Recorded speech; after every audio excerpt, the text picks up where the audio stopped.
see who's gonna join today.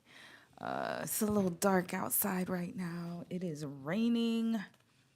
It rains all the time now because it's winter here. We don't get snow like that. We get rain. So hello, hello, hello. Sorry if I'm talking a little low. Dom is sleeping.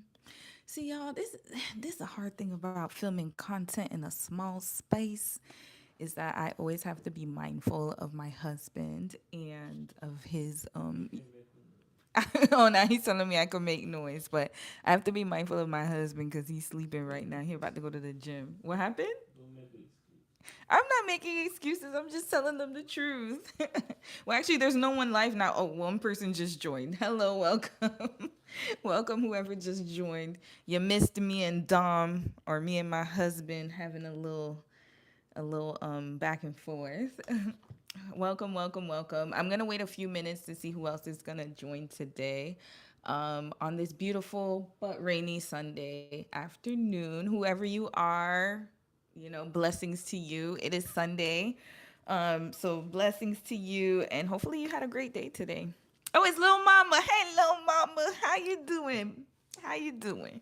How you doing, sis?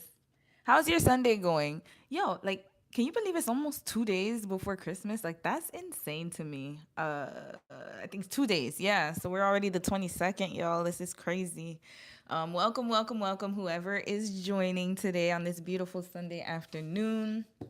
Hopefully it's not too cold where you are. I got my little coffee here. Yesterday, y'all, you said I'm doing okay. I made cookies and I'm eating them. Oh, that sounds so delicious. What kind of cookies did you make, little mama? What kind of cookies?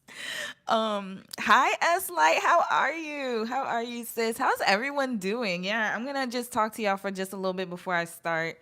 Um, yeah, how are y'all doing? It's 2 days before Christmas. I know some people had to get some last minute shopping done, probably getting ready for the work week. Chocolate chip. Oh, I'm so happy. I'm excited you made chocolate chip. Actually, I'm gonna make chocolate chip cookies for Christmas. Let me show y'all. So actually, thank you, little mama, because I guess we're gonna be twinning them.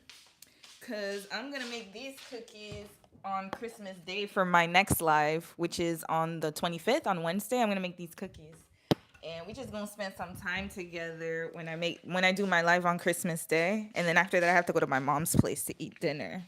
So yeah, how are the cookies? Are they juicy? I've been making peanut clusters. Ooh, that sounds so good too. It's like send me some. Those are made. Those are the exact ones I made. Yo, that's so funny. I got mine from Walmart. Did you get yours from Walmart? Because that's where I got mine. The peanut clusters sound good though. I need to make that next. That'll be on my list for New Year's because I do have to make a dish for New Year. Yeah, everybody getting their little bacon on right now. I see. All right, love it, love it, love it. Yeah, we'll see how those cook. My cookies might not turn out like yours, little mama, because my cooking skills still lacking. Yes, Walmart. Let me tell y'all something. Okay, I'm gonna tell y'all. So yesterday, Dom and I went apartment hunting because we're looking for a new place. We've outgrown this place, y'all. Like, I mean, it's a studio, so it's just one room, one big room, and it was more of like us kind of using it as a way to adjust to life in Canada because remember I lived in Korea for like 6 years, and then when I moved back I didn't have I had to start from scratch, from zero. Like, thank God I had my bank accounts and everything still open, but I still had to restart my whole like journey, right? So I had not rented in Canada in years. I had no rent history for like 6 years. That was a doozy. And then also, I had to prepare for Dom to come. So I got this little studio apartment because, I was just starting out. So I was like, you know what? I have to get what I can afford right now. And so we ended up getting this studio apartment. I've been here since March 2023. And then when Dom came, it served its purpose because we were able to stay here and pay rent. The rent was 16.99 Canadian, which is about, hold on, I'm gonna convert it for my American folk because y'all know our dollar's lower than yours. It was 16.99 Canadian, which is like $1,100 in American dollars, US dollars. It's a small space though, but it's in the middle of the town, the middle of the city. It's an uptown and it's close to downtown and it's kind of a central location, which is great. We have Walmart around, so many shopping centers around. However, we have outgrown our place. And the thing is that Dom and I have grown so much within the last year. Because remember, Dom came last November and he's been here for a year. I've been here almost 2 years. It's expensive. Yup. Thank you, Pauline. Very expensive, sis. Extremely expensive for a studio, one room. So, yeah, we've been going through it for the year, but by God's grace, Dom has a really good job right now. I have a really good job, and God has just been blessing us since we moved here. And trust me, this ties into the topic I'm about to talk about right now. Hi, Pauline. I'm so happy you joined today. So yeah, so now, we're ready to move on to the next phase because our original plan was to stay here until we were able to afford a house. But then we quickly realized that we probably won't be able to afford a house anytime soon the way these housing prices look in Canada. So we're like, you know what? Let's go and move somewhere else. So yeah, yesterday we found a really good place. Hi Serenity, hi sis. Yesterday we found this really nice apartment, y'all, and it's beautiful and it's in a nice area. I can't wait to show you guys. I wanted to do a vlog about it, but we decided to wait until we're gonna move in just to not jinx it, right? So once we get the final approval and once we get our moving date, like we're supposed to move in February, like the end of January. Once we move into that place, y'all, I'm gonna show y'all. It has a gym, so your girl ain't got no excuses now. There's a gym downstairs. And we have a lot of amenities.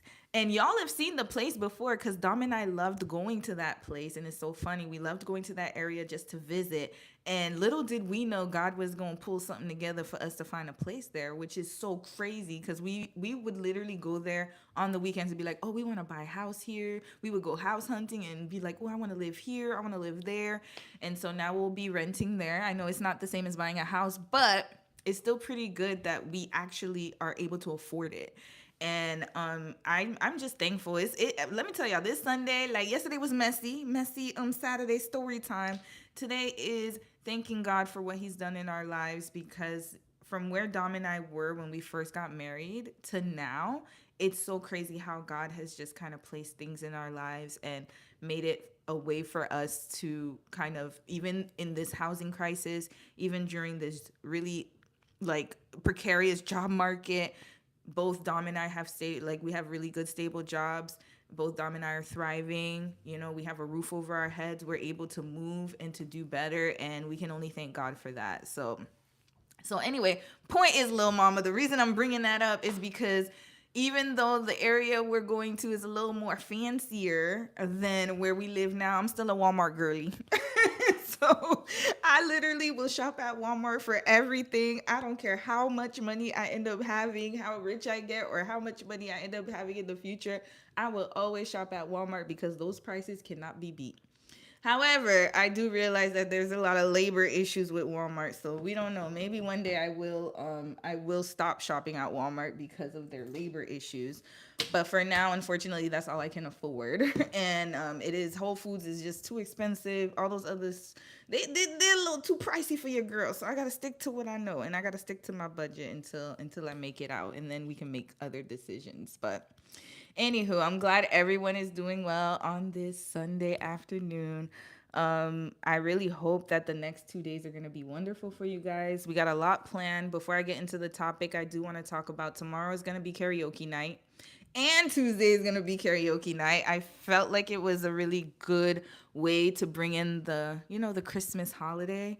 And then after Christmas, I will go live until Saturday. And then after that, y'all won't see me until the new year. So we got a lot coming up. Dom and I have a lot coming up. Dom is going to post his video tomorrow. And then we're going to be moving soon. And there'll be a lot of content for the vlogs. So I'm excited about that. So anyways, hope everyone's having a great Sunday. And let's get into this topic real quick because I don't want to stay too long. I know I'll be talking a lot and my lives be going on and on. So I'm going to try to keep this at least 1 hour and some change. Hopefully. But it's good material, y'all. Good material.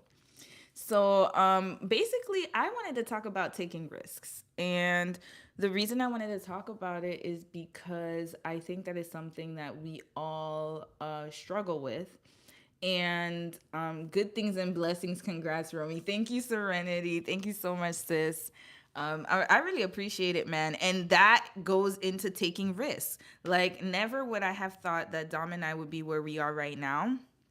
And the reason we are where we are right now is because I noticed that when I look back on my life, Dom and I are very big risk takers. I'll send a few recommendations for. Hold on, you said you sent a few recommendations for what? Hold on, let me log into my YouTube. You know that's what I forgot to do because I need to see the comments on the screen. But you said you're gonna send me recommendations. Send them to me, sis. Send them to me. What I was gonna say is that yeah, Dom and I are very big risk takers.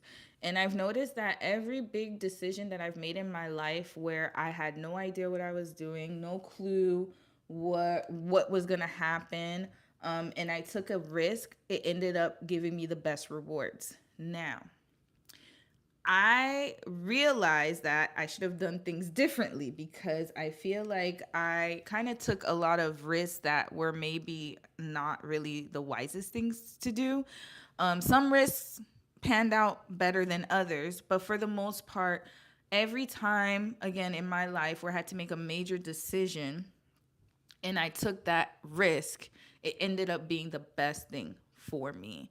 So I want to just kind of go through why I think risk taking is so important, why I think it's important, especially for women, to take a lot of risks, and why I believe that this is something that we should all strive towards in 2025 and beyond. So first, I'm gonna go into a little bit about my risk taking journey. Again, y'all know I've moved so many different places. I've taken a lot of risks in my life, whether it be career risks, even just moving to Korea. Like, when I went over my story time yesterday, I talked about a little bit about how I ended up leaving my corporate job and just going back to school. And that was a huge risk because at that time I was in my late 20s. That was a time that I was supposed to get married and have kids and find a mate. And instead of going that route, I ended up going back to school. And then another risk was just moving, just even moving to Montreal was a huge risk when I was 18 years old because, again, I had no friends and family there. Then again, moving to Toronto was another huge risk because it was more expensive. And I honestly, when I moved, the day I moved to Toronto was the day I got the job offer to work at that insurance company. So that was a huge risk. I didn't even have a job. I just had a little place to stay because my cousin was going to let me stay with her. And then took another risk going back to school, which was one of the biggest risks I took in my life because at that time, again, I was older, and I had this kind of I was at the age where you should be settling down and having kids, right? 29 years old, 28, 29 is usually the age where they tell you that, hey, you got to be stable, and I chose the opposite of that. And then once I graduated, again, I was 31 years old. I packed everything up and I moved to another country where I didn't know anyone. I only probably knew one person, and that was, I didn't really know her for real, for real. I just met her on a trip in China. And then I had another friend that I met the summer before, but these were not people that I grew up with or people that I've known forever. Like, these were just people I had met the summer prior, two people that I've known in a whole country. Like, I knew no one. And I moved to a city that was a little smaller city. I didn't know anyone, barely knew the language, and I took that risk, and I ended up being there for a long time. Another risk is moving to Victoria. So I never really told you guys about Victoria. When Dom and I decided to move to Victoria, I had never been to Victoria before. I had never been to the West. The only state I've been to in the West Coast, because I'm an East Coast girly. I was born in Montreal, grew up in Florida, and then lived in the East Coast my whole entire life. And the only time I had gone to the West Coast was I did go on a work trip to, I went to California. I went to San Francisco, and I went to Las Vegas, if you want to consider Las Vegas the West Coast, I guess. But California was the most west I went, and it was just for a trip for like a few days. I had never been to the west coast of Canada. I had never been to BC. I never stepped foot in BC. I never visited BC. I'd only seen BC on the websites. That's it. That's all. Like, I ain't know nothing about what was going on in BC. And when we decided to move back to Canada, I could have been comfortable because, my family and friends were like, oh, you should move back to the East Coast. Why don't you just move back to Toronto? Because, of course, my family's there. Or I could have moved back to, another city in Ontario, what I'm used to, which would have been Ottawa, or a city that's surrounding there close to family. And I remember that initially we did plan on moving to Ottawa, but then we changed our minds. We were like, no, you know what? Like, it'll just be easier for us to live on the West Coast. One, because it's closer to Korea, so it'll be easier for us to fly out if Dom's parents have an issue. And also easy for me to fly to the East Coast since it's kind of the midpoint between Korea and the East Coast. That's number one. And number two, we wanted something new. So now, mind you, I had never been to this city before. I have never visited this city before. And I was about to move to this city and not only move myself, but move my husband with me. Now that's crazy, y'all. That's crazy work. That is crazy work. So, mind you, you take risks for yourself. It's a little different because you're by yourself. So you're like, okay, you know what? I take this risk. If I starve, I starve. If something happens, it's on me. But imagine I'm bringing another human being and I have to be the stable one because he's new to the country. He never stepped foot in Canada, but he's never visited Canada before prior to him arriving. So I had to set things up in a way where one, we would be good because remember I lived abroad for like 6 years. And also I had no connection to BC. I don't know anyone that lives in BC. Nothing. Nothing in BC. My only other I do have family members in Alberta, but that's it. That's it. Alberta's not in BC. Alberta's a whole nother province. So it was a lot to think about, but I just remember that this is where I was supposed to be. And I felt like it was a good city. And I was like, you know what? I'm just going to risk it all and just go there. And the first thing was, first sign that I saw was that doors were opening there because when I applied to jobs, one, there were a lot of job opportunities at the time. That was post COVID. So a lot of people weren't working at the time. And a lot of people, let's be for real, they wanted them checks. Like the government funded checks that we were getting. We were getting some really good checks from our government. So a lot of people felt like they didn't have to work. So there were a lot of job opportunities available in BC, especially in Victoria. And especially working for government, like they had a lot of government jobs at the time. And I just thought it was like such a great opportunity. So I started applying from when I was in Korea. So I was able to secure a job while I was in another country. I didn't let that stop me or deter me for the simple fact that I knew what I wanted and I had a goal. And even though I kept getting rejections, I got a lot of rejections because I think they saw that I lived in Korea and they were like, "Oh hell no." So a lot of them passed my resume, but guess what? A lot of them didn't either. A lot of them did not pass my resume, and I had a lot of interviews, and eventually I did end up securing a position. And the day that I moved to Victoria was the first time that I had stepped foot in the city. I had never moved, like I said, I had never lived there before. So now that I've been here for about 2 years, I realized that that was not only the riskiest decision that I've ever made, one of the riskiest, because again, I never lived here before. I didn't know if it was going to work out. What if I didn't like my job? What if I didn't like my coworkers? What if I hated the city? I didn't even have an apartment, y'all. I had no apartment. I literally, when I got to the city, I got it. I was in an Airbnb for 2 weeks, and I gave myself 2 weeks to find an apartment. That's insane. I Now that I realized it, I was like, yo, I'm really a little crazy. That was a real crazy risk. Like the fact that I stayed at Airbnb for 2 weeks, I didn't even know how I was going to secure housing because this city has probably one of the worst housing. Finding housing at the time was almost like it was so hard. People were like, oh, they waited months to find housing or weeks. And it was so crazy how I was able to secure this apartment in the middle of the central part of the city. And I didn't even have, again, I had no rental history in BC. I barely had credit because at the time I had just moved from abroad.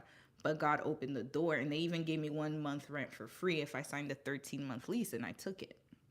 And so all of that to say that it was so crazy at the time that I took that risk, and it ended up benefiting me and my husband in such a big way. Had I just not taken that risk, I would have, I don't know what the alternative would have been, because we could have probably been comfortable in Korea, but I don't think that we would have been where we are right now.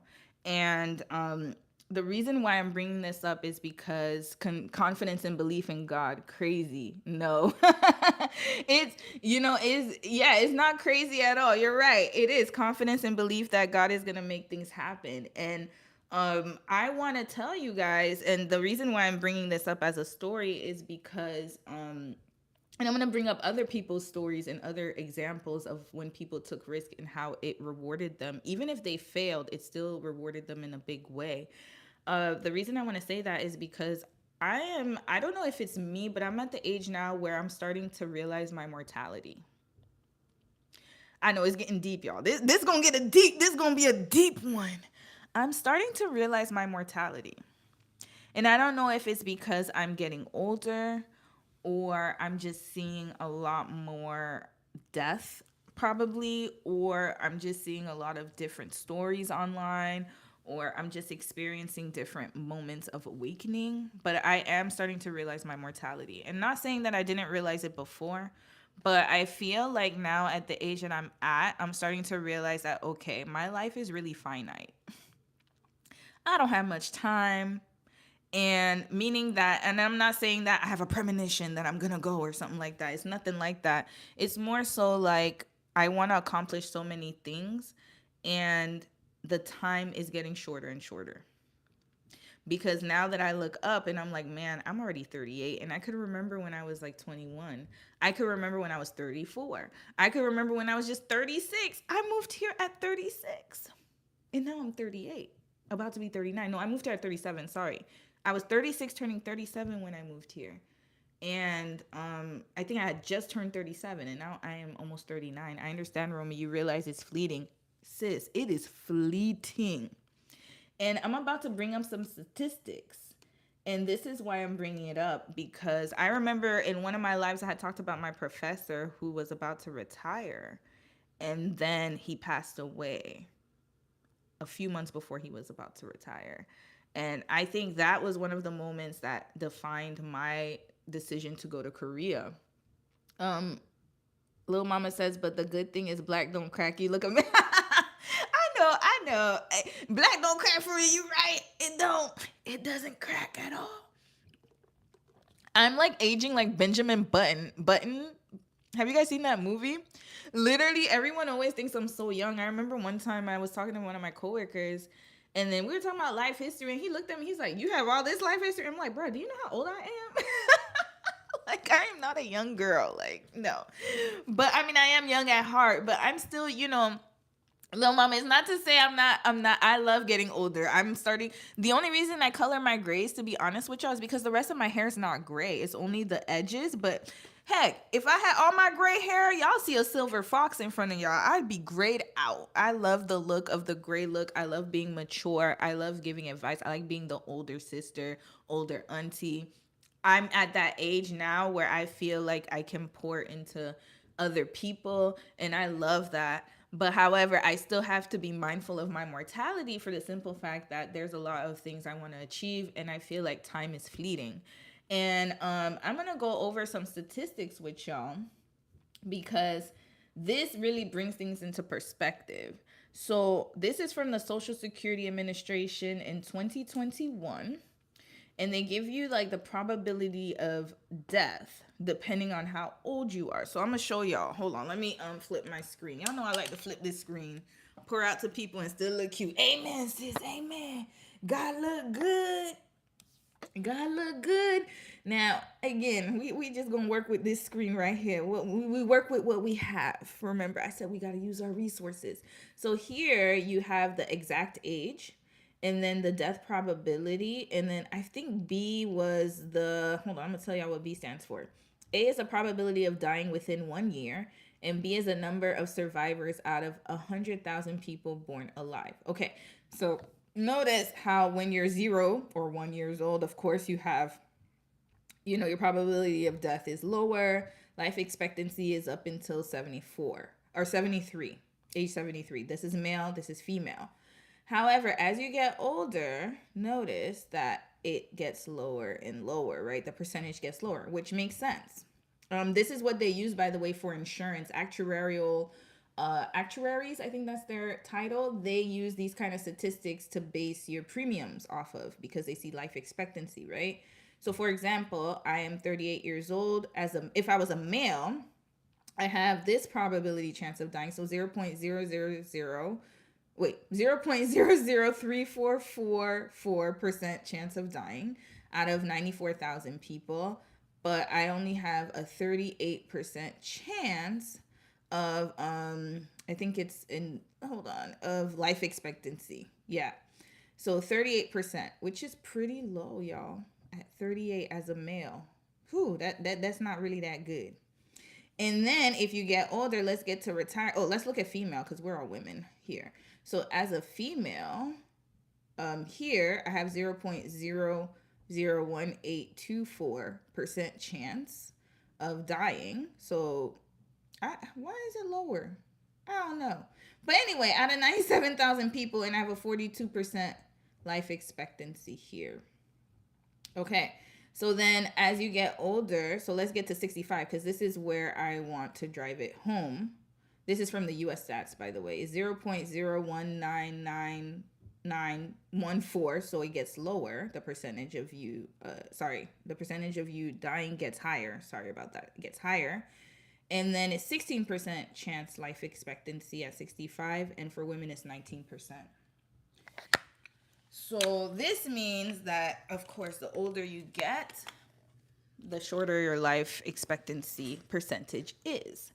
So a lot of us are looking to wait until we retire to do a lot of things. And I almost want to kind of say and argue that that's probably not the wisest choice to do, to make. The reason for that is we have been conditioned to believe that once we retire, then we can rest and we can enjoy our lives. And I am finding through research and also lived situations that that is not the case. That is not the case, y'all. That's not the case. So I am presenting to you why you should be taking risks. And I'm going to go through like a lot of different reasons why. But I just wanted to say and stop here to say that we're not going to make it to 65, a lot of us. And if we do, that's half of the battle. If we do make it to 65, God willing, again, I'm not saying that most of us won't. God willing, everybody here that watches this video will make it. God willing. And I put that on everything, right? So we know that God's a great God and he can make things happen. However, we have to be realistic about our outlook.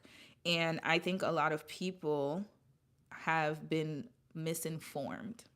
And, you know, we wait and we work and we work and we work and we work so hard to get to our goals. And then we're like, okay, like we wait until we're 65 to get things done. Is basically what I'm trying to say. Or wait till 65 to travel. Or wait till we retire to do major things. And I think that we shouldn't wait until we retire. We should be doing them now. We should be taking risks while we can in this present time, right? So I'm going to go a little bit more into causes of death, I will say. Causes of death, number one. I have two types of stats. So one is for people between 15 to 49, and the other one is for people between 50 to 69. So here, I'm going to flip it over. Y'all going to see, because I want y'all to see the stats. So here we have causes of death for those 15 to 49 years old. Number one, cardiovascular disease is number one cause. That's insane. Number two is COVID. That's a new thing, and that has skyrocketed to number two, the second most cause of death for people between the ages of 15 to 49. Cancers, number three. Then road injuries, digestive diseases, HIV, AIDS, suicide, tuberculosis, homicide, kidney disease, lower respiratory infection, chronic respiratory diseases, malaria, diabetes, diarrheal, I don't know what that is, drowning. Drug overdose, alcohol disorder, fire, hepatitis, nutritional deficiencies, heart-related deaths, natural disasters, Parkinson's disease, and dementia. So when you watch the news, when we watch the news, we always think that, we see accidents, right? And people getting, pew-pewed or whatever, and we think that that's the number one cause. But a lot of people are passing away from heart-related diseases and also stress. And then for people 50 to 69 years old, it's pretty much the same thing, but just a little different. Hold on. It's just a little different. So you got cardiovascular cancers, COVID-19. It's almost the same thing, except it's just cancer replaces COVID-19 as the second leading cause of death. So the reason why I'm kind of saying that, and again, I'm not saying this to scare anyone or make anyone feel bad. I'm not trying to trigger anyone. But what I'm trying to say is that our mortality is very, very short.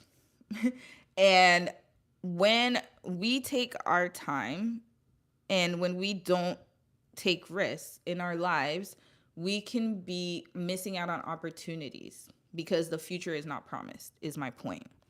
Especially if you're in a high pressured environment or you are basically in an environment that does not help you to take risks, right? So what I want to say is this, like, when the reason people don't take risks here, I have a few reasons of why people don't take risks, and I'm gonna bring it up because I did some research on this. And the reason I wanted to do research on this is because, again, I think that is something very useful, especially for women, because they found that women actually take risks less than men. And we take a lot less calculated risks because of fear of the unknown, one, and also fear of what would happen to us after those risks. Now, a lot of I've noticed, especially in our community, and I can just say from my experience, I don't know if you all have had this experience, but in my experience, especially growing up as a Black woman, I always have to say this because a lot of people don't understand that we have double the stigma. So not only are we a minority, but we are also a racial minority and a gendered minority. So not only you're like a double minority, right? And I think that has kind of put us in a, I guess, kind of in a, I want to say, I want to choose my words carefully. We're put in a position where we're not allowed to take a lot of risk compared to our counterparts, right? And so my goal at the end of this live is just to give you guys that kind of hope to take the risk and to not hold yourself back and to not put yourself in a position where you're putting things off into the future when the future is not promised, is basically what I'm trying to say. So let's get into the fear. Why people are scared to take risks, right? Understanding fear and how to overcome it. So this is an article, all right? So what are the causes of fear, all right? So a lot of people are scared of taking risks because of how it will affect them in the future. So for example, they said 60% of adults admit to having at least one unreasonable fear. So what does that look like? Some people have a genetic predisposition for fear. That I didn't know. So it's something that I found out too while I was reading this. Things that were a threat to our ancestors, traumatic experiences, those are all basis of fear that we can have in our lives and in our mindset, right? Psychologically. And usually what happens is that once we have this fear in our head, it gives us like a fight or flight reaction. So you can probably be scared of something, and then once it's triggered in your mind, you have a fight or flight mode, right? And so what usually happens is as soon as you recognize fear, your amygdala, y'all, I'm not a scientist, okay? Your amygdala, the small organ in the middle of your brain, it starts to go to work. So it alerts your nervous system, which sets your body's fear response into motion. And stress hormones like cortisol and adrenaline are released. So notice when you get scared, you start to automatically, for no reason, Like this happens to me all the time. Like sometimes, especially for me, like I notice that my heart starts pounding when I have to do public speaking. I know some people, it's crazy because I'm talking to y'all right now in front of the screen. But when I am at a work meeting or when I have to go somewhere like where I have to speak in front of people in person, I start getting that stress response. And it's an irrational fear, right? But I can notice, like, you'll notice that sometimes your body just starts to go off, off, off, off, off. And that is a normal reaction to fear. And that's one of the reasons people don't like to take risks. Your blood pressure and your heart rate increase, your breathing is faster, your blood flow changes. And how fear can impact your thinking is that the short circuits, it says here, once the fear pathways are ramped up, the brain reacts in predictable ways by helping us focus on the presenting danger and storing it in our memory in the following ways. So you start to internalize that fear. And it says here that the brain perceives events as negative and remembers it that way.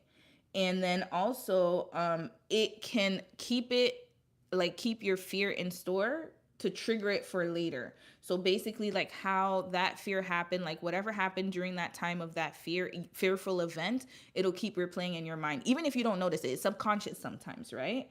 And sometimes it also has to do with mental health, right? And so it starts to kind of get into your mental. So it blocks you from taking risks. That's my point. And a lot of other fears is these are the most common fears that they name. They said fear of change, getting stuck in a rut. And it says here that despite the fact that our world is changing, you rather be comfortable and stay comfortable to avoid taking risks. You become risk averse because you don't want to take fear. You've had that trauma response where you think that that fear is going to lead to failure, so you keep yourself there, like staying comfortable instead of changing. Next is fear of loneliness and unhealthy social interactions. That's a big fear. Next is fear of failure, which is perfectionism, procrastination, and self sabotage. I'm going to stay on this one. They said one of the most common fears that we have, and that's universal, whether it's men or women, is we're scared to fail. Scared of failure. And while it may feel embarrassing to fail, failure is a necessary part of learning and growth. And for many, the fear of failure is related to perfectionism, procrastination, or I don't know how to pronounce this, adachiphobia, which is an irrational and persistent fear of failing. That means that you're so afraid of failing that you actually sabotage your efforts. As an example, you may simply not start a big project, ultimately failing as a result. I operate off of fear, to be honest. What you said is true. Girl, listen, I'm telling you, little mama, it's something that's ingrained in us because again of situations that have happened when we're younger. And I'm gonna touch up on that. All of this does is reinforce your beliefs that you don't measure up.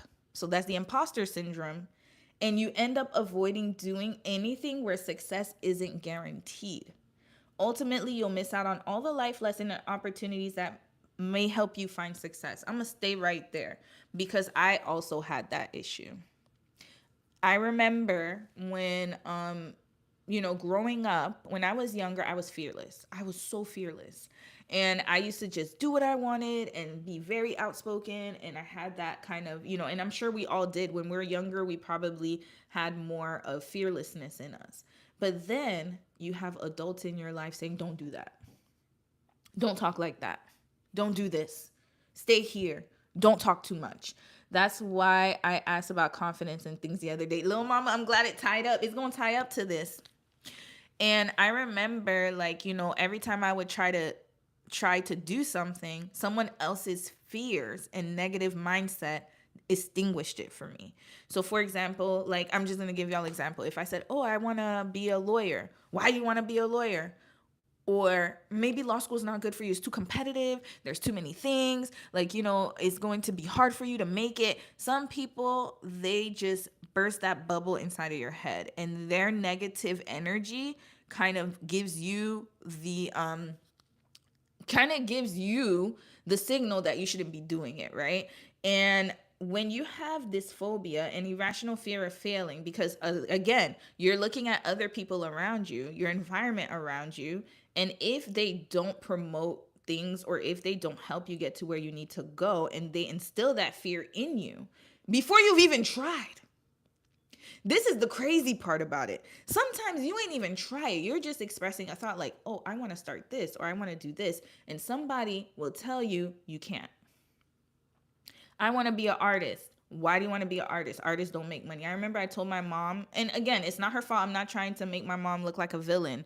But when I was younger, I wanted to be a teacher. I said that from the beginning. I was like, oh my God, I want to be a teacher. I used to look up to my teachers. I used to always I used to teach. I used to have my little stuffed animals and used to teach. And I remember my mom said, teachers don't make money. You're going to be wasting your time. Why don't you choose something else? And every time I came back and I was like, I want to be a teacher. I want to be a teacher. I want to be a teacher. She shot it down, shot it down, shot it down. And she gave me other alternatives. She's like, well, teaching, no, is not going to make you money. You're just going to be wasting your time. I don't see you as a teacher. And it just kept killing I'm telling you, it killed me because every time I said what I wanted and I said what I wanted to do, I got the negative reaction. And so from there, I started being scared because I'm like, okay, every career choice I chose, it was about the money instead of my passion. So notice when I went to undergrad, I started doing things because I was like, hey, I want to make money. Not because I actually really liked it, but because I was scared of failing, scared of not being good enough, scared of, not choosing the right career, or scared of that I'm going to put so much effort into something and I'm not going to succeed. And when you have that irrational fear, you're not going to take risks. You're going to become more risk averse. And there's more. Hold on, I'm going to keep continuing. There's fear of rejection. This is another big one. Fear of getting rejected. Everyone wants to feel wanted and accepted, but many people avoid social interactions like meeting new people or trying to enter into a new relationship because they fear rejection. This is a big one, y'all. And this fear of rejection is not limited to personal connections, as it includes asking your boss for a raise or putting your talent on stage. While rejection stings, the fear of rejection can keep you stuck and missing out on opportunities that you want, like being in a committed relationship. That's a big one. Getting that raise or being recognized for your unique abilities. Okay. So not only do we have the fear, like we said, fear of self-sabotaging. So I forgot to touch on self-sabotage. So let's talk about self-sabotage before we touch on fear of rejection. Self-sabotage was a huge one. I would purposely mess up my opportunities, some of them, because I didn't think that I was good enough. I remember, okay, I'm going to give y'all a little story. When I applied to university, my first year when I was 19 years old, I got rejected from this one university, Bishop's University. I really wanted to go there because they had an English lit program. And then I was like, okay, I want to be a journalist. Y'all, until I found out journalists don't make money. And then I quit that. But that's another topic for another day. I got rejected from Bishop's University. And that was my first rejection from a university because I had good grades. I didn't understand why they didn't take me. And after that, I only applied to one school. And I really wanted to apply to McGill University, which was one of the top universities in Montreal. But because I felt like, oh, if Bishop's wouldn't accept me, then McGill's never going to accept me. I'm not even going to try. So what I ended up doing was I went the safe route. I was like, Concordia is definitely going to accept me because I have the GPA and they're going to accept me. And they did. And I noticed that what I did in my life was I would operate that way even in dating. I would always date men. Obviously, before I met my husband, before I was healed, prior to when I was healed, I would only date men who I felt that I was better than. Let that sink in. I would date guys that I knew wasn't that fine or that cute, or I wouldn't even I would purposely choose men that I knew that I could get.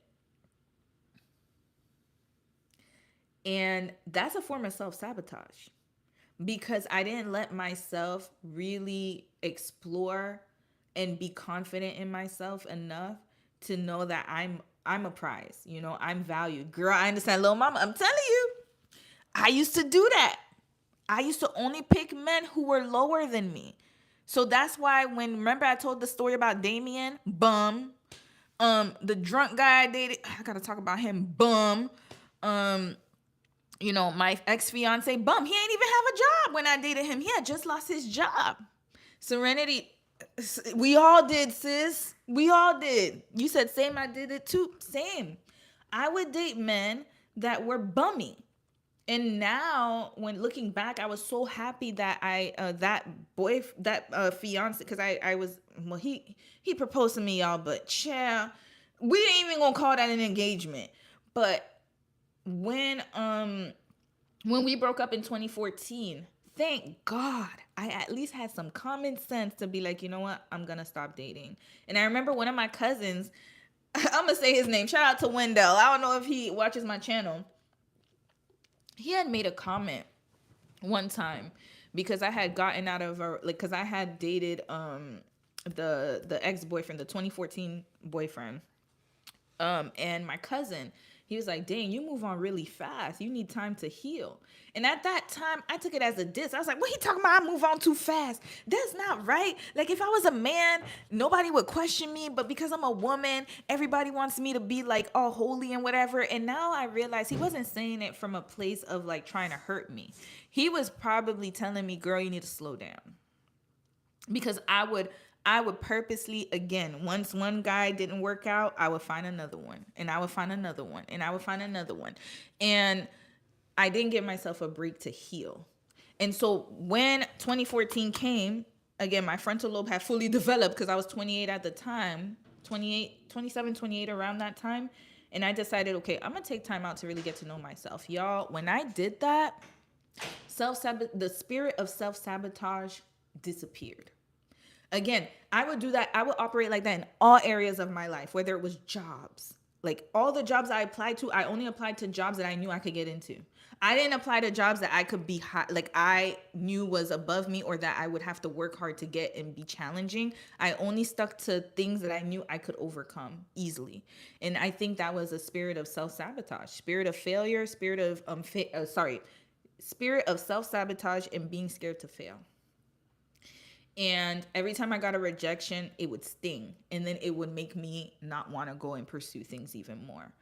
But by the grace of God, during the period of when I, had my time to be alone and really get to discover myself, and I realized that I was self-sabotaging myself, and then I started going after things that I really wanted to go after, that I knew that I probably didn't have a chance of getting, but I'm still going to apply anyways. Or I'm still going to, talk to this person. Or I'm still going to reach out and be friends with this person. Or I'm still going to put myself out of my comfort zone.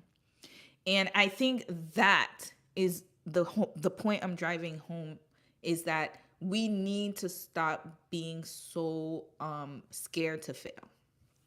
Don't self-sabotage yourself. I'm telling you, 2025, we have to stop doing that. I stopped doing that, and I noticed my life has been flourishing ever since. And even recently, Dom had to check me because I was scared to move out of this apartment. I was scared to move out of this apartment because I was like, okay, this apartment is good enough for us. Good enough. Because I was like, it's affordable. At least we can afford it. And if anything were to happen to us, if one of us is about to lose our jobs, at least one of us could afford it. And that is a safe way to think.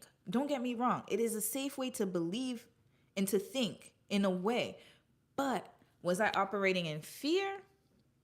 Yes, because I was scared. I was like, oh my God, like, we can't move out. Like, we have to stay in this small space because that's what we can afford right now. And I was starting to look at things very kind of like in a scared, fearful way. And Dom had to check me. He was like, hey, like, we need more space. We can afford it. And why are we putting ourselves in a place where we just want to be comfortable instead of stretching ourselves a little bit?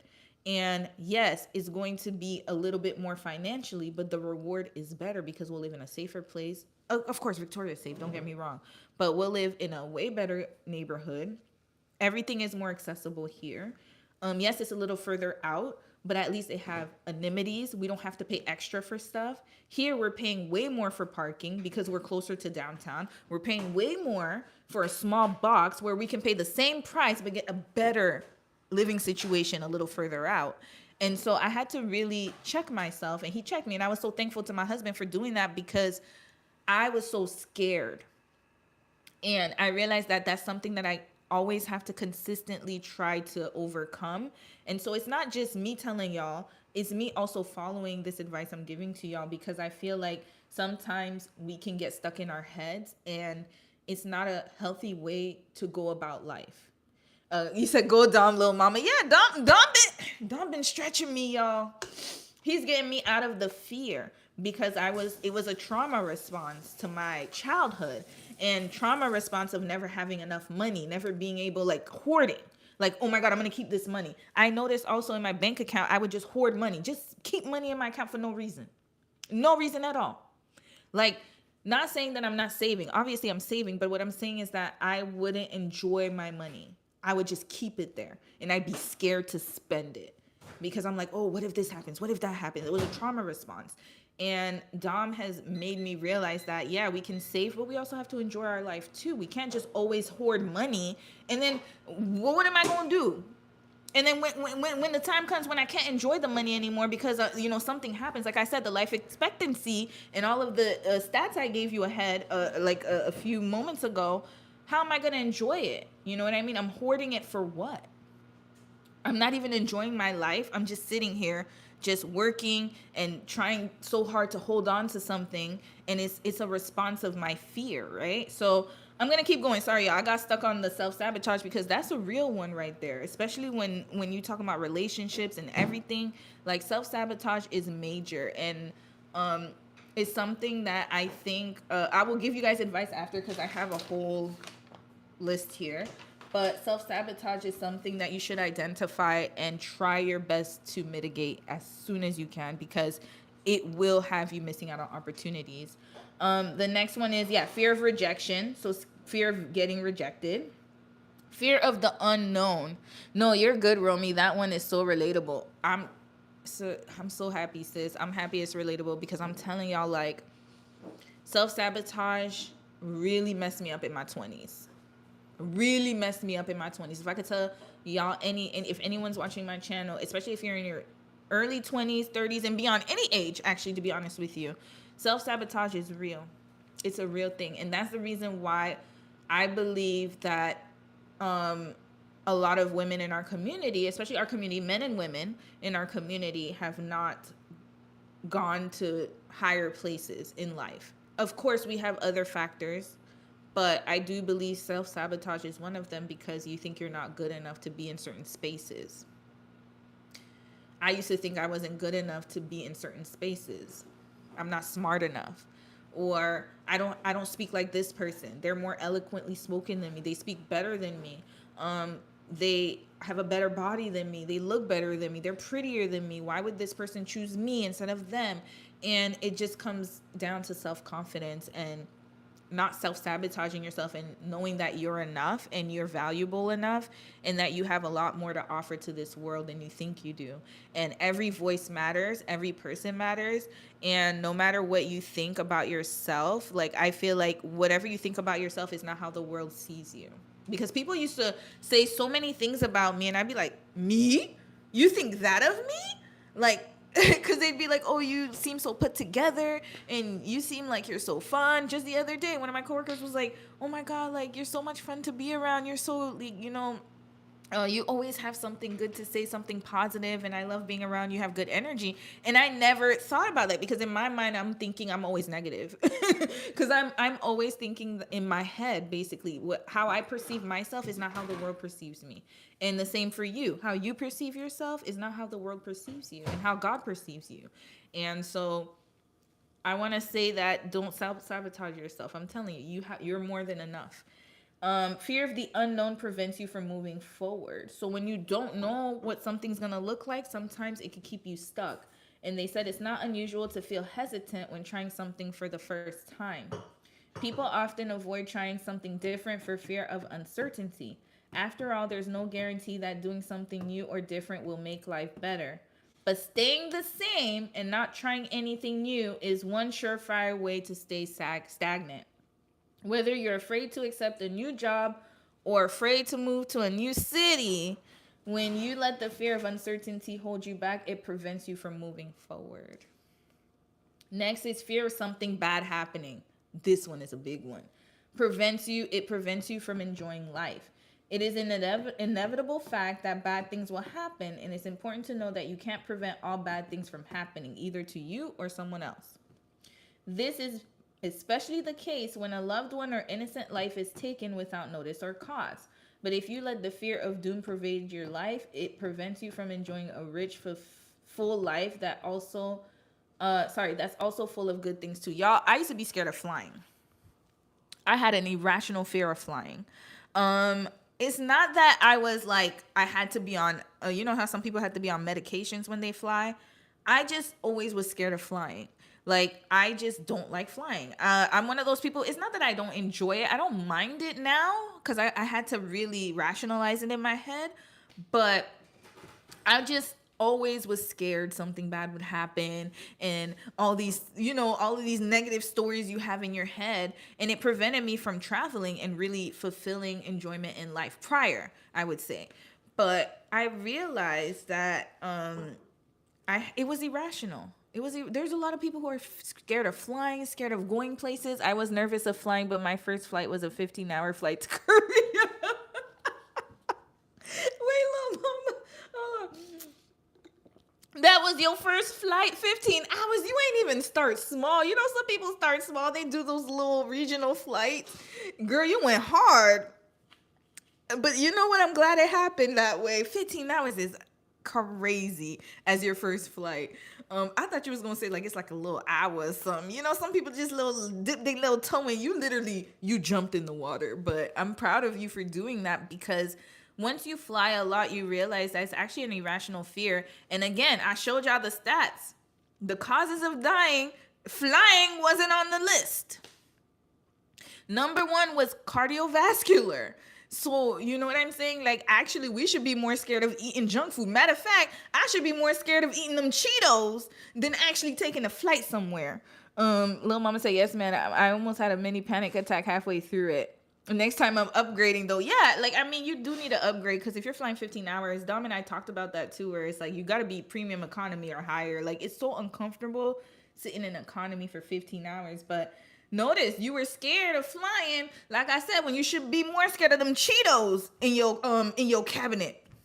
We should be more scared of the mimosas and whatever else with the brunches we eat. We should be more scared of that sugar than we should be of flying. You get what I mean? So it's like, just having irrational fears can help. Like, it makes you have, like, having irrational fears puts you in a position where you kind of don't want to, explore new things, is what I'm saying. So, and fear from enjoying your life. I know people who don't, like I said, they don't like to travel because they're scared of airplanes, or they don't want to go anywhere. They just stay home and that's it. And that's not a way to live your life, I'm telling y'all. I mean, I get it. Some people are introverted. They don't want to be around people. But sometimes it's like, dang, like, you are scared of going outside and traveling and enjoying your life, or not even travel. It doesn't even have to be travel, but it could be something of enjoyment, all because you're scared of something that's not, that prevents you from enjoying your life, is what I'm saying. When it's probably the most irrational fear, right? Fear of getting hurt. This is a big one. Prevents from meaningful connections. How many times have we heard people say, I don't want to be friends with that person no more. I'm not going to make friends no more because my homeboy hurt me in the past, or my homegirl hurt me in the past, and I just don't want to have friends anymore. Or how about, I don't want to date anymore because this guy broke my heart, so I'm never dating anymore. Or anytime something negative happens, I'll be like, oh, I'm never working here anymore, or I'm never going to do this anymore, I'm never going to do that. And you prevent yourself from actually having opportunities to do something greater. Imagine if after I broke up with that guy in 2014, that I said, I'm never dating anymore. I'm never going to meet anyone anymore. Or I'm not going to talk to any Asian guy anymore. I could have said that, right? But I didn't limit myself because I knew that just because that person was not the one for me doesn't mean that someone else is not going to be the one for me. Or just because that opportunity was a missed opportunity doesn't mean that the next opportunity won't be like that, right? Rejection, like we said, and it's so true. Rejection is God's protection. Sometimes it's just not your time and it's someone else's time. Sometimes you're just used as a vessel to help someone else make it. It's true. Sometimes it's just not your turn. And that's okay. Because when it's your turn, then you know what I mean? Like obviously when it's your turn, someone else is not going to make it. You feel me? Like it's a cycle. So I always feel like this, like when it's meant to be, it'll be, but don't let it be the reason you stop doing something. Just because it didn't work out in that country doesn't mean that you shouldn't live somewhere else. Just because your first flight or your first travel experience was horrible doesn't mean you should never travel again. Just because your first relationship was horrible doesn't mean you should never be in a relationship again. Just because that job was horrible doesn't mean that you can't find another job in the same industry. It's just all about perspective, right? So that's another one. And they said sometimes our fears of getting hurt, looking both ways before we cross the street, are valuable because they protect us from getting hurt. But when fears of getting hurt cause you to become emotionally overprotective of yourself, your fear of uncomfortable feelings and emotional wounds might prevent you from making deep, meaningful connections. It's important to remember that without emotional risk, there aren't any rewards. I'm going to stay on that, especially when it comes to love. This is for especially my fellow women, and I can say that, who have been heartbroken, especially in long-term relationships or even if it's short-term relationships. Being heartbroken can really do a number on you, especially if you trust someone, because falling in love with someone and giving someone your time, your energy, your trust, it's such a risk. It's such a huge risk, y'all. I don't think y'all really realize how risky it is. I remember when I started dating Dom, I ain't gonna lie to you, even though I was healed, I still had some parts of myself where I was like, this is too good to be true. This might be too good to be true. Because I had already put myself in a guarded position to not receiving that love, right? In the beginning, of course I did, like, still, I still reciprocated his moves, but at the same time, the energy he was giving me made me feel protected. But I also had in my mind that what if it's fraud? What if he's not real? What if this is too good to be true? And I think that mindset can actually set us back a lot, because sometimes it's not that it's too good to be true, is that it's for you. It's for you. It's for you at that time. And when Dom was pursuing me, because remember, we had a whirlwind romance. It was fast. We met, we met on Hello Talk, talked for like 2 weeks, met each other in Seoul. He asked me to be his girlfriend that same day. We got engaged 6 months later. We got married a year later. And now it's 4 years later. So all of this happened in such a short time span.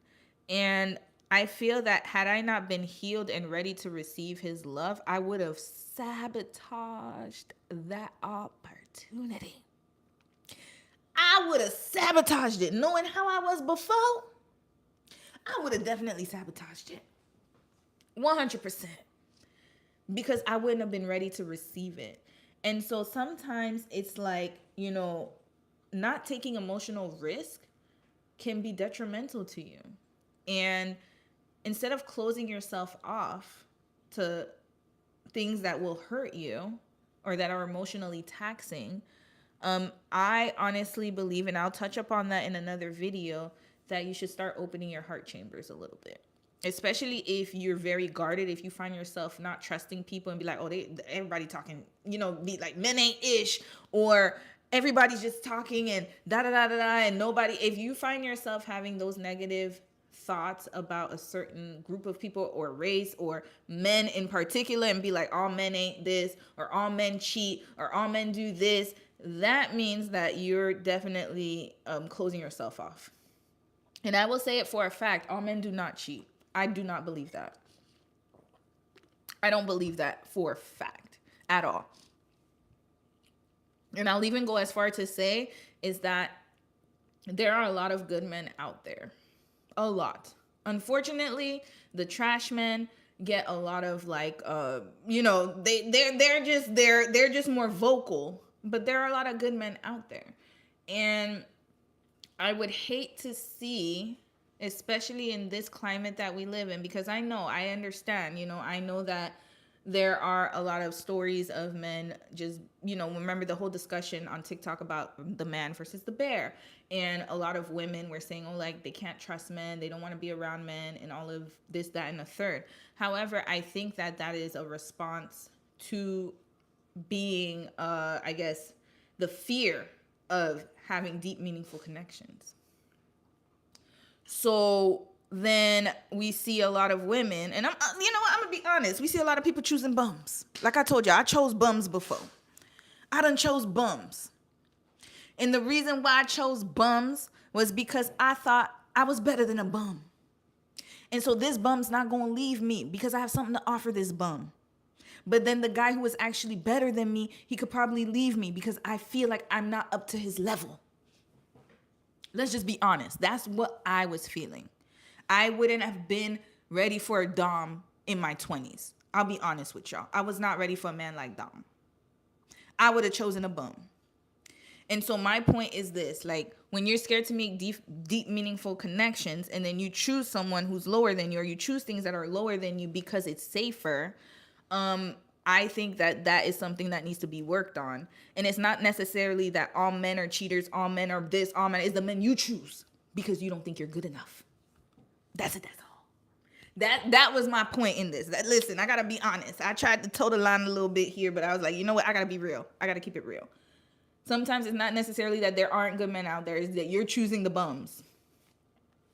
And some women will be like, well, he didn't show me he was a bum before I met him. I could promise you, if you told me his attributes and I found out more about him, I'm sure he would have had some red flags somewhere in there. And sometimes it just goes, like, again, I know what I'm saying might be controversial to some, but what I'm saying is that not opening yourself to make deep, meaningful connections with the right people, not with the wrong people now, with the right people.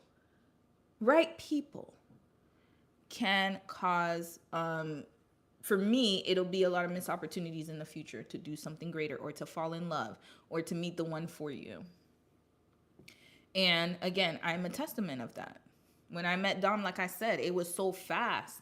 And I could have literally self-sabotaged myself by listening to other people be like, oh, it's too fast. That means he's trying to love bomb me.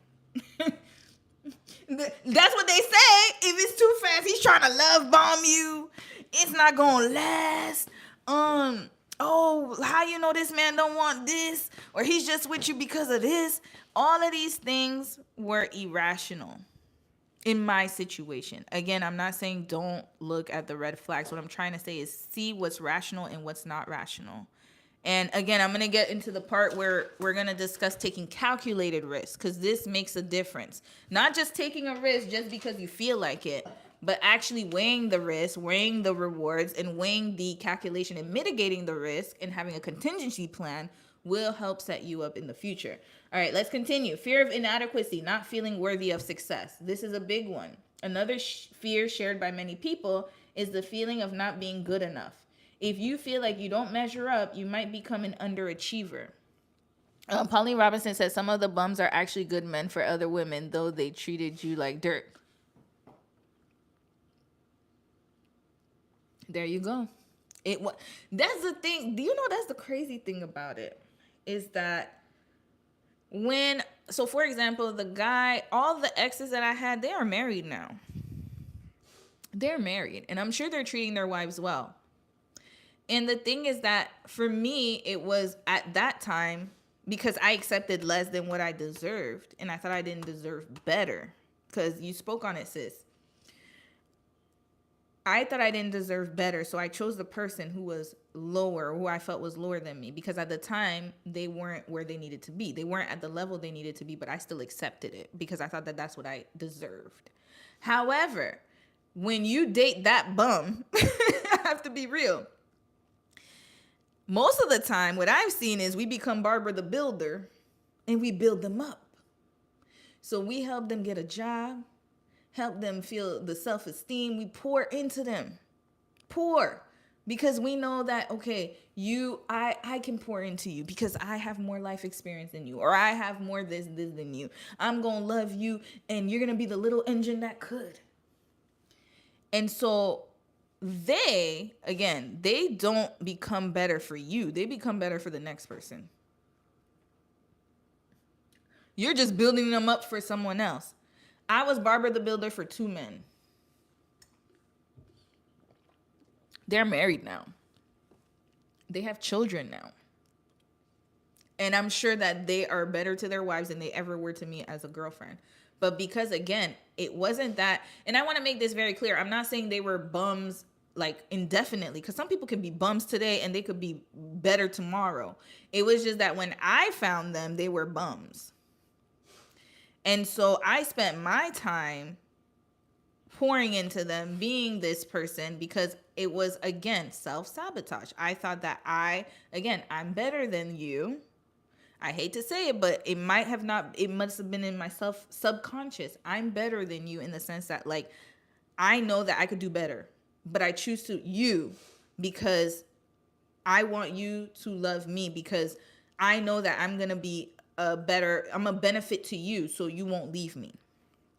Whereas if I were with a guy who was actually better than me, I would be scared that he would find, because, okay, I'm not confident in myself, so I have to put it that way. So I would rather choose someone who's lower than me because I know that I'm going to be a benefit to them, so they will never leave me, versus a man who I know could leave me at any time because he's better. He's a good option.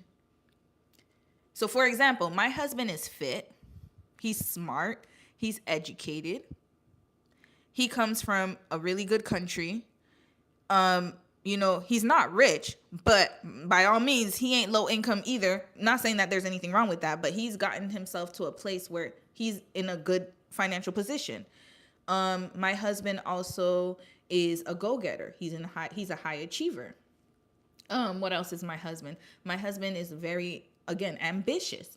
My husband is handsome. He can get any woman he wants. Let's just be real. Not him saying correct in the background. Y'all heard that? Did y'all hear that low subliminal shade from Dom? Anyway, he's right there. Right there eating his food. Not him saying correct. Anyways, he's handsome. No, he said correct when I was saying all the good things about him. Like, he's handsome, all these things. He said correct. Anyway, whatever. He's handsome. He can have any woman he wants. Let's just be real. And he comes from a country where I don't think it would have been hard for him to find a Korean woman. At all. At all. It wouldn't have been hard for him. He didn't need to marry me. I don't have any... There's no reason why he would have chosen to marry me, in the sense that, like, I don't have anything to offer him. And even some people, they might even bring up the citizenship thing and be like, oh, you're Canadian. That don't mean nothing. He's Korean. He could get citizenship in any country he wants. It don't matter. None of that matters. That's what I'm saying. So my point is that he could have found anyone else, but he chose to be with me. Yeah, you can have it, honey. Sorry, he was asking if he could have my bubbly, my drink. But anyways, he chose to be with me, meaning that he has the attributes that other women would want their spouse to have. And if I wasn't in a place to receive him, I would have rejected that, is my point. So I put myself now in a position where we could leave each other at any time, but I know my worth now.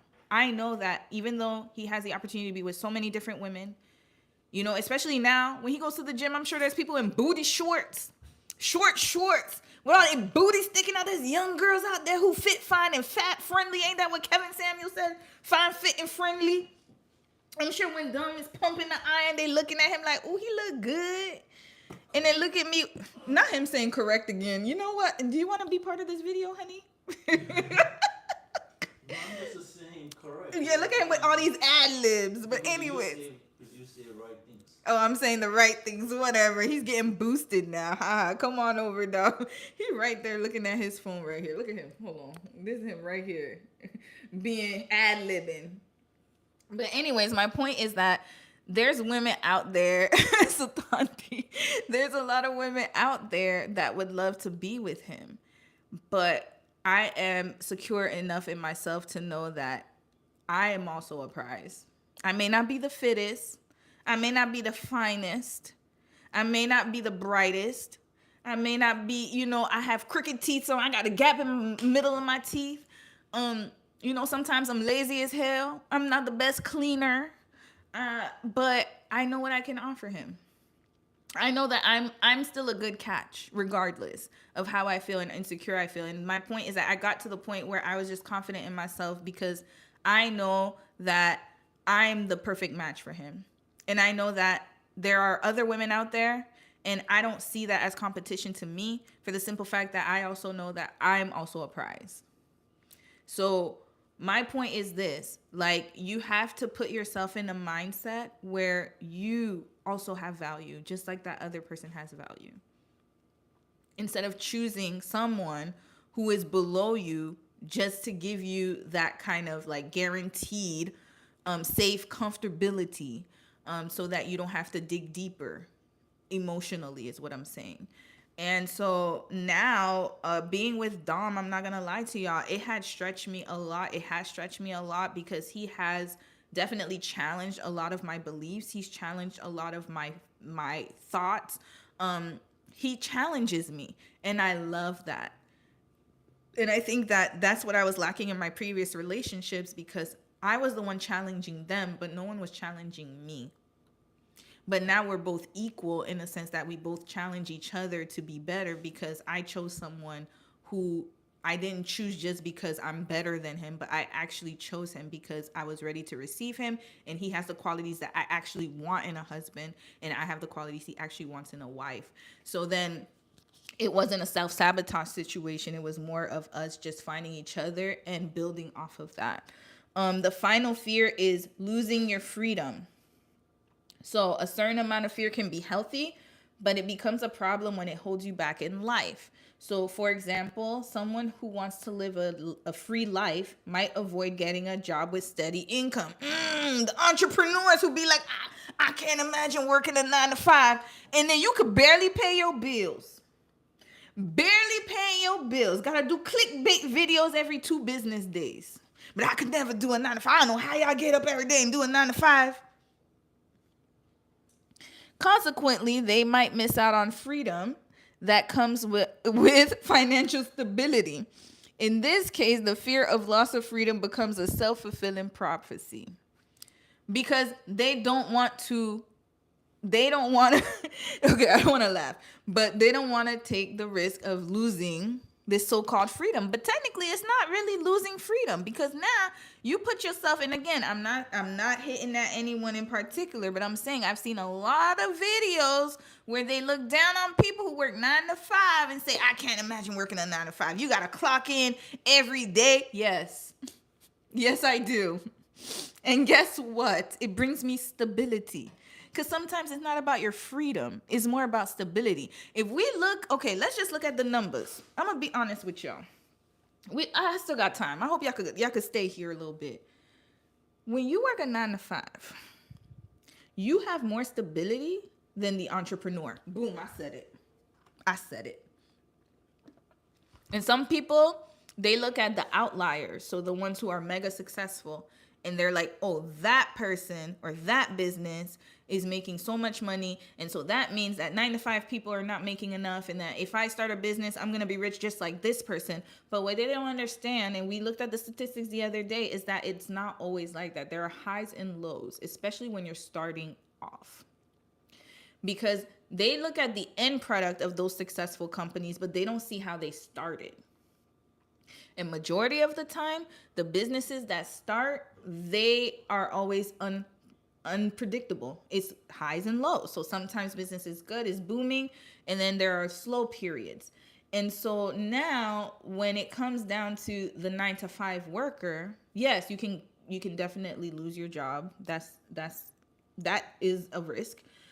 But overall speaking, if you have a job with steady income, you are actually able to scale more if you're wise with your money and if you invest wisely than someone who has a startup that's unpredictable, is what I'm saying. Especially those, like I said, who quit their job and do social media. Now that is crazy. That's a lot of unpredictability right there. And so when they look down on you for working a 9 to 5, that's okay. That's their fear of losing their freedom. But what they don't understand is that they are also like tied to someone's satisfaction. Little mama said, I'm trying to get me a good 9 to 5 with benefits. Yeah, I'm telling you, because what they do is, okay, so a lot of entrepreneurs, and again, I'm not saying that entrepreneurship is bad because I want to be an entrepreneur while I'm working, obviously. But what I'm trying to say is that for people who look down on people who work 9 to 5, I want to say this, that it's not necessarily bad to work a 9 to 5. There's nothing wrong with that. Again, it brings a stability, and also you always have money coming in. It's what you do with your money that makes a difference. I don't like it when people make it seem as if you work a 9 to 5, you're never going to be rich. Yes, your chances are a little harder because, yeah, you don't have the same tax benefits as someone who's an entrepreneur. Because let's be real, most of the time they get a lot of tax breaks. That's the reason why they could save so much money. They get a lot of income tax benefits, right? Whereas when you're working a 9 to 5, you get taxed more. Let's just be real.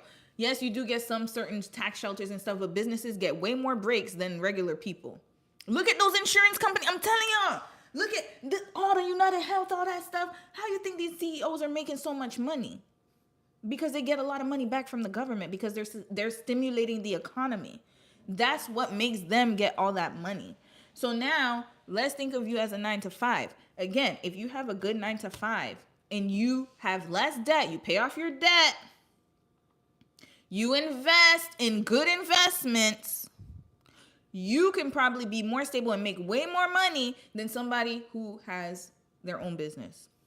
I'm just being real. I know some people are going to argue with me in the comments. I know there's probably going to be some entrepreneurs. That's not true.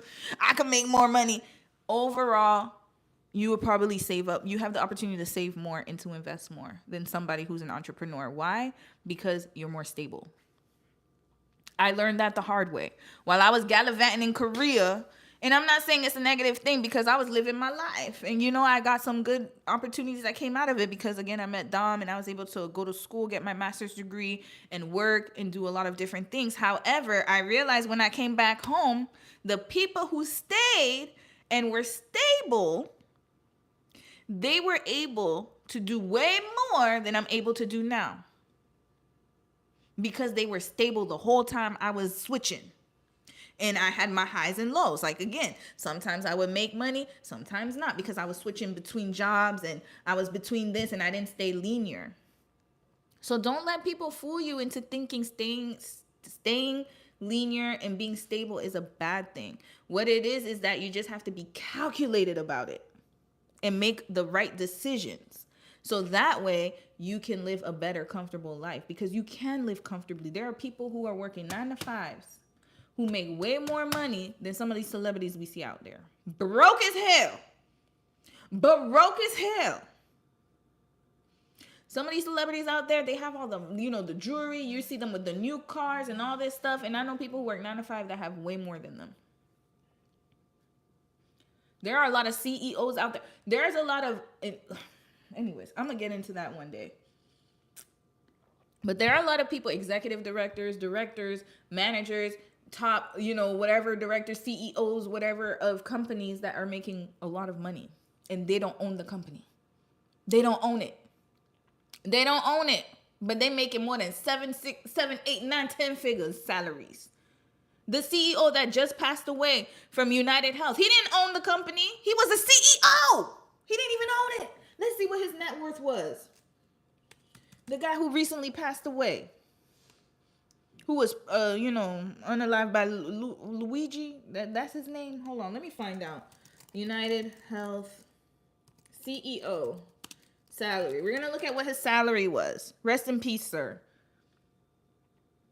He received a compensation. He was a CEO, y'all. CEO. He wasn't even the owner. He didn't own this insurance company. He was the CEO. He made $23.5 million as a CEO compensation. Andrew Whitty.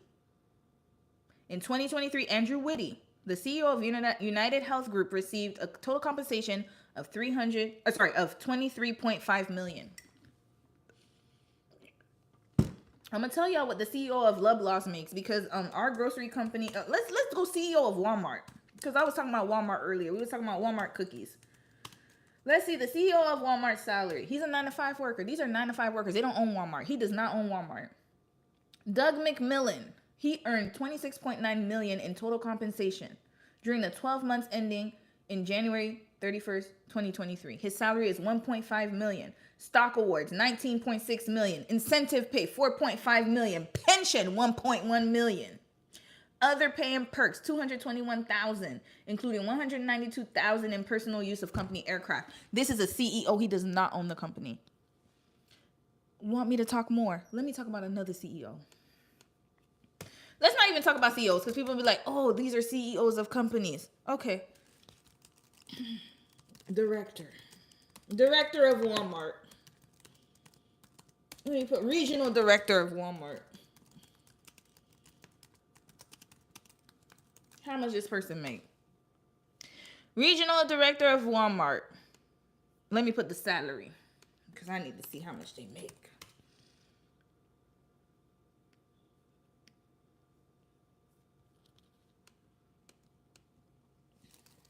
Hold on. This one is in Canada. Okay. The average salary for a Walmart director, Walmart, y'all, Walmart, is $159,000 per year. Walmart director, regional director, Walmart director, working at Walmart. You saw them folks working. When you go to Walmart, you just see the salespeople. You don't even see the people at the office, the upper office, the back office.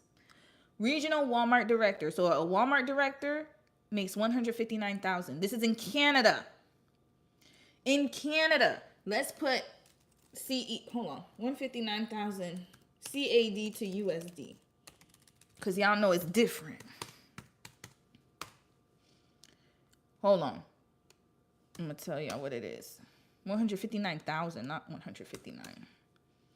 That's Yeah, 110,000 US dollars per year to be a Walmart director. Which doesn't seem like a lot of money, but it is, because you get a lot of perks. You get benefits, insurance, stock options. So actually it's more than that. Okay? That's just a regular worker. I'm going to check Target.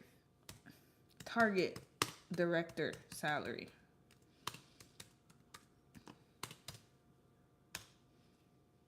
Let's even put manager, because some people going to be like, oh, that's CEO, da-da-da-da. Okay, Target manager. This is a store manager. Let me check.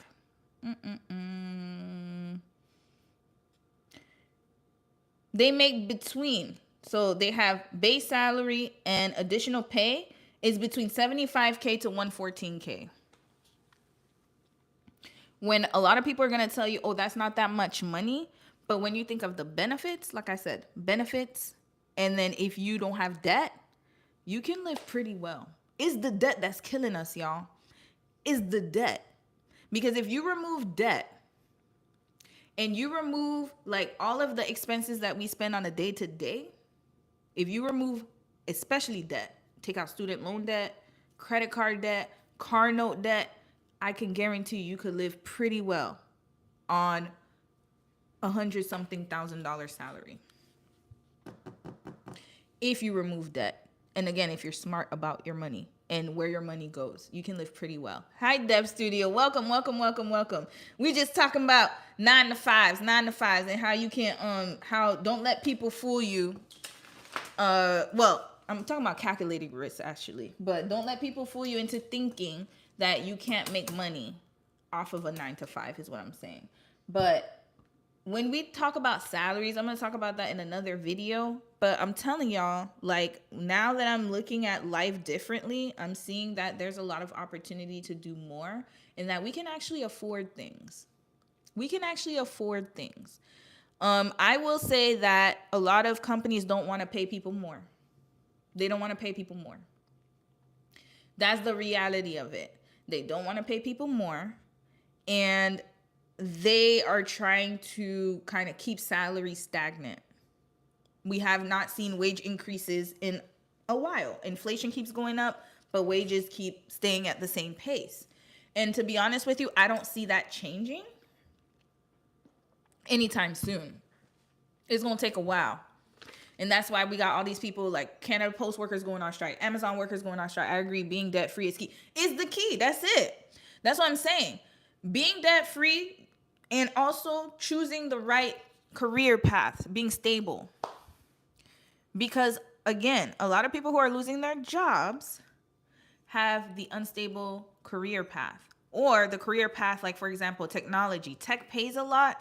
It's a very high risk job though, because again, they have a lot of turnover. It's a lot of turnover. So it's a risky career to get into. However, it can be profitable if you take calculated risks. That means being able to know when to scale up, scale down. Being able to know when it's time to move, when it's time to stay. What gets people caught up is the comfortability of being somewhere. So comfortability of, again, being in a relationship you have no business being in. Staying at a job too long when you know the writing's on the wall. You see everybody kind of getting, instead of like when you see people, and I notice that this happens a lot where we work at a company or we work somewhere and then we know our time's up. You feel it. You know when your time is up. Everybody knows. And you just keep staying there and then you get surprised when you get laid off. I always tell my friend my goal is to be a multi-100,000 there. And you know what? At the deaf studio, ain't nothing wrong with that because I want to be that too. I just want to be able to afford life and to have, I promise you, I don't want to be a millionaire. I just want to be able to pay off my debt and to live and own things. That's it. I just want to own. That's it. That's all. Whatever it is I'm in, I want to own it. And I want to make it make money for me and to have that passive income so that I can use it to fund my lifestyle. Not fund my lifestyle to buy bags, Birkin bags and stuff. But I know some people, they have a different idea. But I want to be able to use it for the next generation. Because for me, I have come to the conclusion that it's not going to be for me. All the hard work that I'm doing is not going to benefit me because let's look at it like overall. I'm at the age right now where I don't foresee me enjoying that much of my money in the sense, okay, don't get me wrong, I'm going to enjoy my money. But for me to get to be a millionaire status or to be a thousandaire, like you said, multi-thousandaire, is going to take a few years. It might take a few years, might take longer. And realistically, I might not enjoy it for as long as the next generation. But for them, I'll do it. Because I want to be the one where if I'm blessed to have children, if not, I'm gonna give it all to charity. Let's just be honest. I'm gonna be on my Warren Buffett teas, and I'm gonna just donate it all to charity. But if I end up having children, then I want it for them and their kids I want to be the one to change their outlook. I want it to be able to change the future generations. People don't realize if you can make $200K a year, you'll be absolutely okay. Single, married, kids, retirement, all of us can. Yeah, they don't. Dev Studio, you're right. They don't because they think of because we're so like, okay, I'm going to be real with y'all. Oh, we at 93 minutes? Okay, I'm going to be real with y'all. We're going to talk a little bit more about this. I'm going to tell y'all what I think right now. And then I'm going to get to the tips here on how to take calculated risk. They don't want you to be rich. I said it. They don't want you to be rich. Y'all know who they is. The powers that be don't want you to be rich. And so, especially because you're poor, or you're not poor. I don't want to say everybody's poor, but if you come from a low income or middle income and you're slowly getting to the top, you're going to realize it's harder to reach that ladder, to get to that ladder. And the reason for that is because they need workers, y'all. And didn't y'all see Elon Musk? Didn't his mama just say, "Oh, keep having kids even if you're broke"? Because when we had kids, we didn't care if we went to the movies. You don't have to go to dinner. You can just sacrifice for your kids and just keep on having kids even if you ain't got no money. Y'all, that is the most crock of crap I've ever heard in my life. Why on God's green earth would you want to keep producing children into poverty? I'll tell you why she said that. Her son owns one of the top um, electric car companies in the world. And the more that they can keep you in poverty, the more that you need to be working. And again, there are nuances to it because I know some people will be say I'm hypocritical because I just said, "Oh yeah, you can work a 9 to 5." I didn't just say any 9 to 5. That's one. And two, you don't want to be a slave to a 9 to 5. There's a big difference. If you're using it as a means of your career and you're using it to fund your lifestyle for the future and you're using it to invest and you're using it for future generational purposes, that is all good and dandy. But what I'm trying to say is that if you're only working a 9 to 5 and living paycheck to paycheck, that's a problem. That's an issue. That's where it becomes an issue. And so what I'm saying is they don't want us to be rich because they want us to keep living paycheck to paycheck because then we're not going to have that many options. You're going to have to stay working for this person and making that person rich instead of making yourself rich. And then again, if you want to go to school, they make it so expensive and so hard for you if you don't have money. Again, you got to take out these student loans. You have to take out all of these loans. If you want to be a lawyer, you got to take out a personal bank loan. That's insane. And I know my European folks, y'all can't relate because I know that school for you is a little cheaper. And I love that for y'all. But those of us who are in North America, y'all can relate. Like, we have student loan. If I want to go back to school, boom, $20,000. Yeah, we'll give it to you, but you're going to have to pay it back. And so now when you want to do better for yourself, you take out the loan. And most of us get these loans when we're young. And then thank God in Canada, they got rid of the damn interest rate. We used to have interest rate too. And then they finally got rid of it during COVID. But I know in my U.S. folks, y'all got the interest rate. And y'all be owing Sally Mae and all of these other folks. So you're already in debt by the time you get your degree. And so now the problem is that once you get your degree, then you go to work and you're spending more time paying off the student loan. And then by the time you pay it off, you got something else that's going to come over it. Because remember, Elon Musk mama telling y'all to have kids. She telling y'all to keep birthing kids when you're poor. Yep, and the loan situation in the U.S. is crazy. It's insane. And then on top of that, so think about it. You're like in your early 20s. Let's say if you go the normal route and you get a job in a student loan. Hold on. So Wanzi said there's nothing wrong with claiming your millionaire status, having an energetic field in mind set for wealth. Hold on a second. Oh, I didn't finish reading the comment. It disappeared. Hold on. I'm going to wait till it come back up, Zawande. But you made a point. Oh, there we go. It came back up. Having an energetic field and mindset for wealth is the first step to changing that, which does not exist yet. Having an energetic... Yep. You got to change your mindset. That's what it is. And like I said, if you go the linear path and you go the average path, let's say that you're young, you're 18, you start university, you get to 25, you have student loan. And then after that, you go to work, then you have kids, you got a mortgage, because most of us a lot of people become homeowners very young.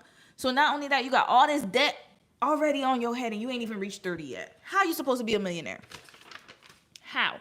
So that's why they're trying to penalize a lot of you single ladies out there. And that's why I'm saying I always preach to y'all and I'm telling y'all the grass is not always greener. Grass is not always greener. Make sure you find the right partner because they could drown you even more in debt. That's why I'm very, very intentional about saying that you have to be careful of who you marry, y'all, who you date, who you procreate with, and who you marry. Those things are important. The job you choose, the city you choose to live in, every decision you make is important. The most interesting rate for student loans in the U.S. is 6 to 8%. That is insanity. That is insanity. And your schools are expensive on top of that. The school year is expensive. Some people come out and they have more than $200,000 worth of debt. How are they going to pay that off?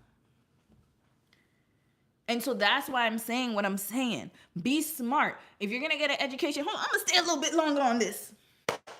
If you want to get an education, I'm telling you, I wish I knew this. And again, I might say stuff that's controversial right now, but I'm trying to help y'all out. If you're young and you haven't gone to college yet, and you're watching this channel right now, I have advice for everyone, but especially if you're younger. Make sure you get a paid education. Now, there's a lot of routes to this. Either get a job where they do the tuition reimbursement. Very important. Get tuition reimbursement. Apply for as many scholarships as you can. And also, I know this is controversial again because some people are against the military, but military will pay for your education.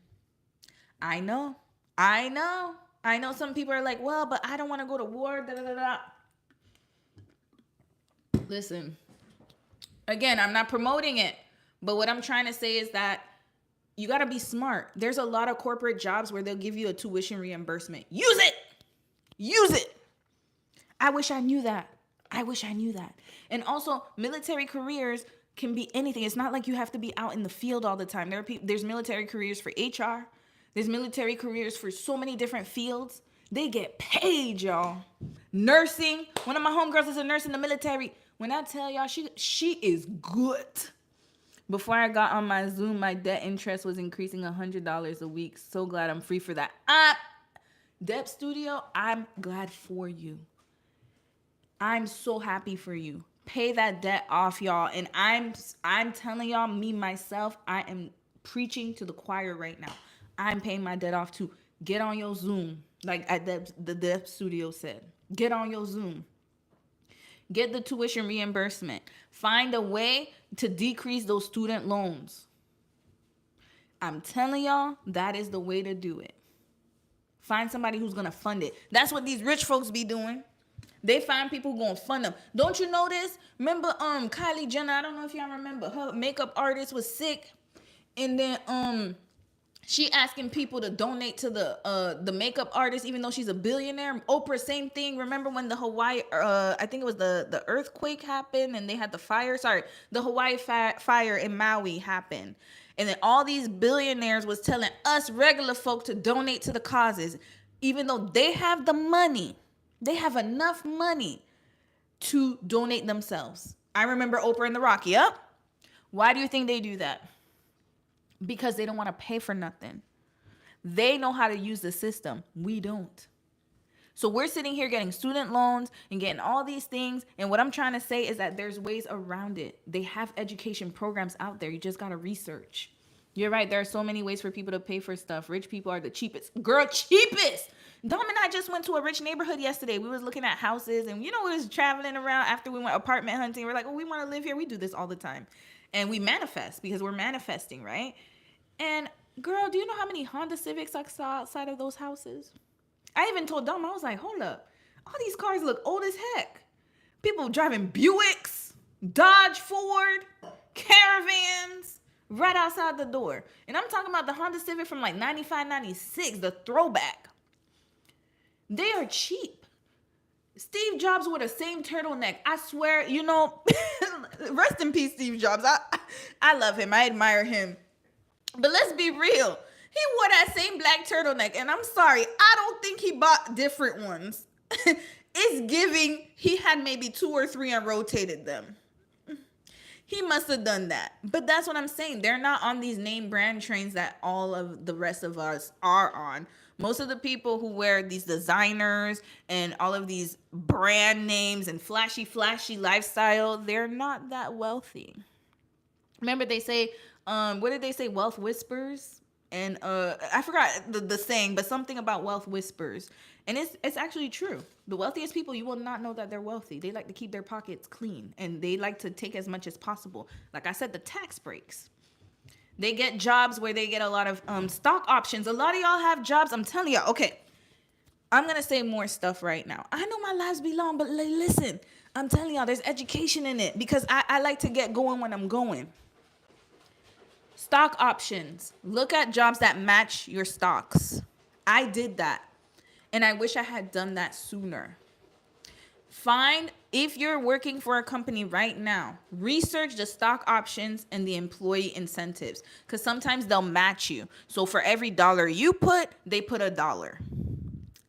And if you don't have a job like that, try to find one like that. If you're looking for a job, find ones that have company stock options, benefits, and also, like I said, educational programs where you can get tuition reimbursement. They're there. The programs are there for you. And also, another thing I would say is that if you want to make some money while you're working on your 9 to 5, try to find side hustles that you can do in your spare time. Because again, register for a business. Because, another thing I found out, when you register for a business as an incorporation, because remember, you could do side hustles under a business. Listen, I'm not, okay, I should preface this by saying I'm not giving y'all financial advice. I'm not a financial advisor. Just remember that. You're going to research yourself. You're going to, if you want to start a business and a side hustle, incorporate your business and have it as a separate entity from yourself. Because your business is separate from you if you create it as an incorporation. So whatever your business, let's say your business is named ABCD, and I'm Romy. Whatever ABCD incurs, you can create a bank account for your business, your side hustle. Remember, if you're doing a side hustle, you can have a business creating your side, like under your side hustle, whatever. Like, let's say, okay, we're going to do a really good example. Let's say you want to sell, I don't know, diagrams or something. I don't know, Etsy. You know, Etsy, they be having all them little pamphlets or whatever, and you selling it. And let's say you want to make a business out of that. You're going to create an incorporation, business, sole propriety, whatever you want to do. And remember, if you create an incorporation, it's a separate entity. Y'all going to research that. Again, I'm not a financial advisor. You're going to research it yourself. But it's a separate entity from yourself. So you can get a bank account under your business name. You can get credit cards under your business name. You can get investments under your business name. And it's not going to affect you because it's not you. It's your business.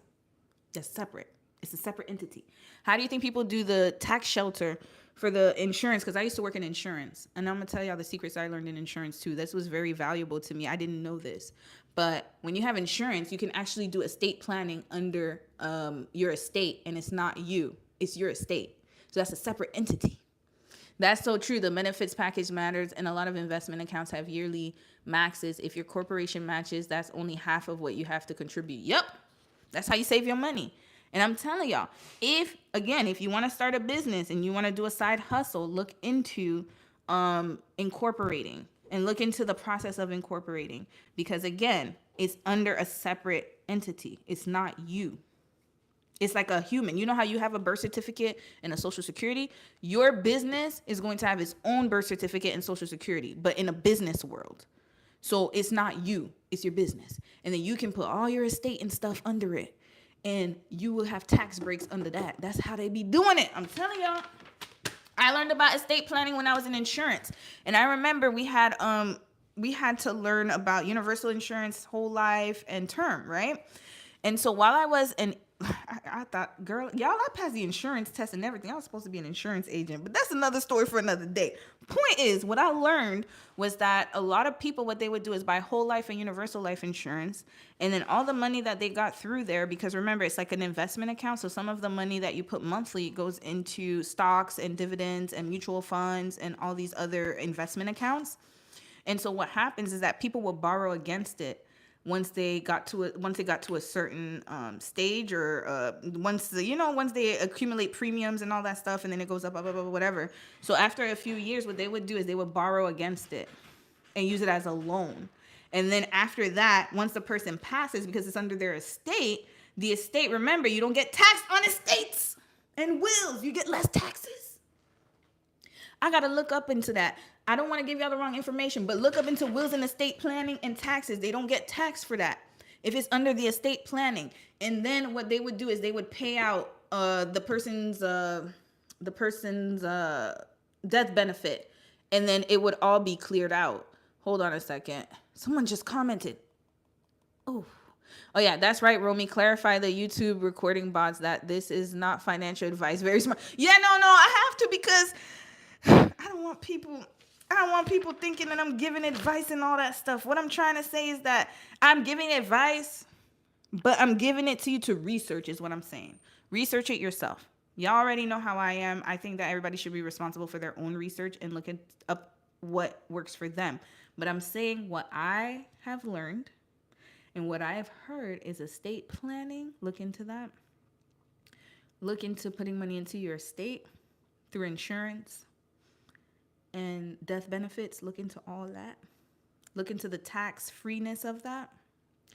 And then also look into, like I said, if you want to start a business, look into incorporating as a separate entity to get a lot more tax benefits. Read the fine print on the benefits package. Rome, you're dropping regular folk gems. Once I got out survival mode with my finances, it gave me the space and calm to learn how to do it ahead. Amen. Yep. I'm telling y'all, you gotta research and try to get things for free as much as possible. Don't pay for it. And that was my biggest regret, because once I learned that trick, it was up and stuck. Lil Mama said, I'm a true Rome fan because I'm standing in the checkout line watching. Girl, thank you. You can catch a replay though, but thank you. Y'all can always catch a replay. What I'm trying to say though is, and I'm gonna get to these tips next for the calculated risk, is research, and try to get as much free things as possible. I'm telling y'all, the number one thing I regretted was not getting my education for free. I found out too late, but I didn't find out too late. Let's not say that. But my bachelor's degree, I'm paying for it. And matter of fact, I'm gonna tell y'all another trick. So in Canada, if you live in BC, this is for my BC folks. If you live in British Columbia and you become a public servant, if you're young, let's just put it this way. If you live in BC, you become a public servant and you went to school in BC, they will forgive your student loan, the provincial portion. So, because in Canada, we get the student loans, it's mixed, it's federal and provincial. If you are a public servant, like I said, your provincial student loan will be forgiven if you live in BC and you go to school in BC. Unfortunately, I went to school in Ontario, so I was not eligible for that. But guess what? I was eligible for a program where they pay for your education. So that's how I got my project management certificate. My job is paying for that. I just had to sign a return to work service order. So yes, I got to give them 2 more years of technically return to service is 2 years, but I already knew I was going to stay at that job because it's a good job and I love where I work. Meaning I love, the government agency that I work with. Free is the way to be. Yup. Even if it means going into a cheaper, less prestigious schools, low-key, a degree. Amen. The Dev Studio, let's sit on that. I went to school for free in Korea. I've been told you that. I preach every time. I said, I remember when I got my bachelor's degree and I saw how much money I owed in student loans. I said, I am never, ever, ever, ever paying for an education again. And I never had to. Master's degree for free. Free is the way to be, like Dev Studio said. Whatever you can get for free, you're going to get for free. And even if you don't go to a prestigious school, yep, Lil Mama said I'm letting the government pay for that's what you got to do. Even if you don't go to a prestigious school, let me tell y'all, nobody cares. No one cares. I wish someone told me that. Nobody cares what school you went to. I can promise you that. No one cares. Again, I'm going to say it again. No one cares what school you went to. A degree is a degree is a degree. Because you know what's going to happen? Let's say you get a degree from the UK, for example. Let's say that you couldn't get into law school in America. Let's say you couldn't pass the LSAT. And the UK, by the way, they let you go to law school. It's like a bachelor. I think it's a bachelor's degree or something. But anyways, you don't have to take the LSAT. That's why I did not go for a PhD. Ooh, we're going to talk about PhD. Let me write that down. I got to tell you about PhD experiences real quick. So let's say you want to go to the law school in the UK. You're going to go to law school in the UK. Let's say they're giving you a scholarship or something. I'm just using an example. And then let's say if you went to school in America, it would have been twice as much. So let's say you decide to go to UK. They pay for your education to be a lawyer, all that jazz. And let's say you want to come back home and practice law.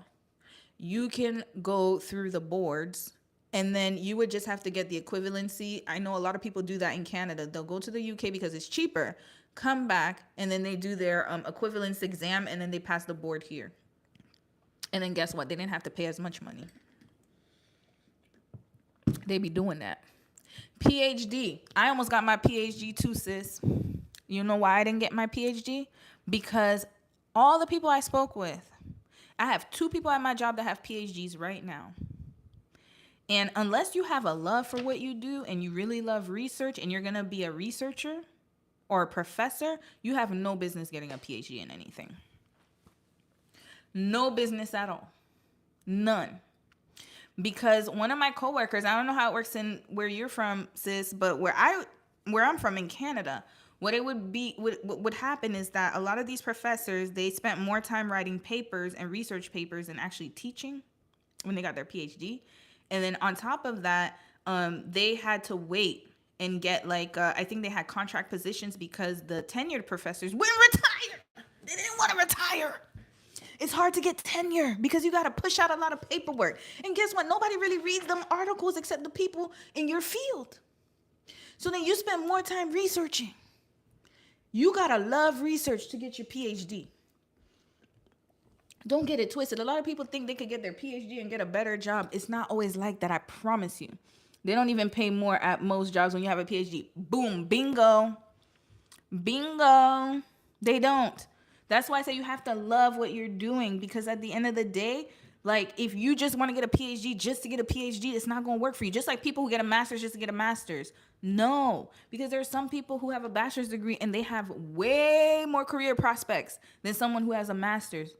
If you don't have the work experience to back it up, your paper is just paper. It's just a degree. Oh, cool. You have a degree. Okay, where's your work experience? That's what happened to me. They were like, you have a master's degree? That's awesome.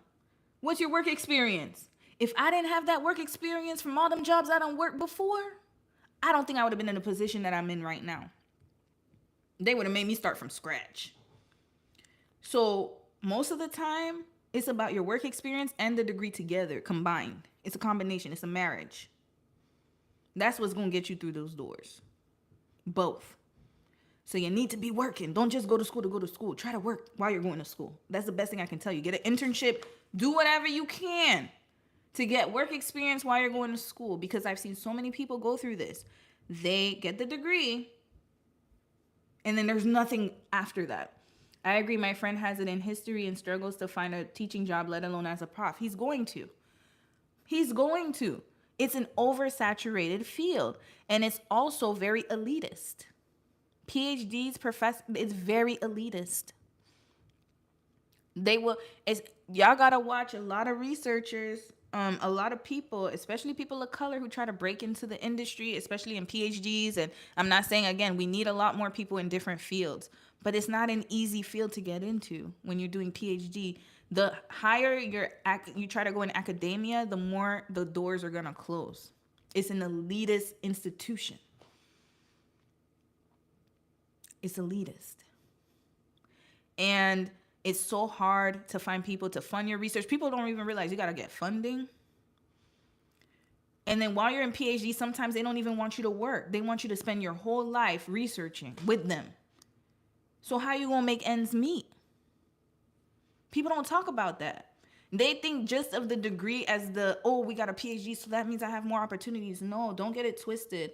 Education is very important, like I said before, but so is work experience. Marry the two, and you're going to have a way more better outcome than not. And if you're getting a PhD, make sure it's something that you actually want to research, and your life mission is to research it, not just for the income. Because if you're doing it for the income, baby, you're not going to make no money. Just like teaching. You got to do it for the love of teaching, not because you think you're going to be a rich teacher. Nursing! How many people on nursing TikTok, I want to be an RN so I can have a bag, and all these RNs driving all these cars and travel nursing, all this stuff. If you don't actually love nursing, you have no business being a nurse. None. Because at the end of the day, you got to work for that money, honey. The bills got to be paid, meaning that you got to do your job. And I think that if we all pursued the passions that we're supposed to, and we actually are doing things that we're supposed to, and we stay in our lanes, meaning that we pursue things we're supposed to, we go the direction we're supposed to go to, the world would be such a better place, and we'd have less bitter people in fields that they do not need to be in. There's a lot of nepotism in higher education in certain fields. It's only worth if it's your passion. Absolutely. Because you got to go through a lot. A lot. And for some people, I know it's their passion. They want to do research, and I love it for them. But at the same time, don't do it expecting that you're going to get a bag or you're going to be secure. There's no such thing as security. Even where I'm working, there's no such thing as security anywhere. You just got to have the skills to be able to move on to the next part of your life. And again, let's get to the calculated risk, because once you have the skill sets in your toolbox and you have the arsenal and you're prepared and you have the, again, you have the confidence, you know your worth, you have the education, the skills, you know your value, and you know how to pivot. Very important. And adapt. You can take calculated risk, and no matter what comes your way, you'll be able to overcome them. So layoffs ain't going, it's not going to deter you. Layoffs not going to deter you. Breakups are not going to deter you. Anything that comes your way, I want us to be prepared so that when things happen in life, because you're always going to be thrown curveballs, that you'll know how to handle it, and that you'll have a contingency plan for that in the event that it happens.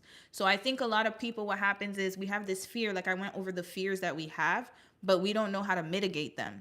So then once the fears come, because they will come, you're a human being. You're going to have fears, you're going to have trauma, you're going to have some responses to fear and stress. And the thing is that if you don't know how to respond to it, you're always going to be stuck in a sense of not going forward. And my point is that we have to take calculated risks to move forward. So then that way, when the challenge comes, you know how to address it, and you already have a plan in place on how to get rid of it, or how to mitigate it, I should say. So I learned this in project management, y'all. So again, anything that you have in life, you can apply a lot of business and sports and other industries, other industry knowledge into your personal life. Pauline Robertson said, oh yes, teaching, certified to teach pre-K to 12th grade, both in special ed and regular. Yeah, I spent my years as a corporate instructor. Got comfortable, maybe a degree of fear. Sis, I'm telling y'all, that fear, that fear. Now, exactly, you get comfortable, and then that's it. Sometimes it takes years for you to realize. But you know what? The first step is actually realizing that you're comfortable. And then the second step is seeing what you can do about it. Because like I said before, your calling is your calling. And sometimes God presents some things in your life, and he presents a way for you to go, and it may not necessarily be the timing at that time, but then you'll recognize it, because sometimes it comes in little forms, and then and then it starts and it spirals into something greater. Like when I started my channel, I did not know that I would be here 4 years later. I'm not gonna lie to y'all, I'm very inconsistent. Extremely inconsistent. I never knew that I'd be talking to y'all right now today in real time. I thought my YouTube channel was gonna be done like 2 years. To be honest with you, my YouTube channel should have been done 2 years ago, 3 years ago. I'm very inconsistent. You can even ask my siblings, my mother, my people that know me the best.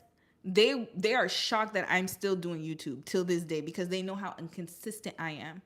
But my point is that sometimes God calls you to do something, and you just got to listen and follow through.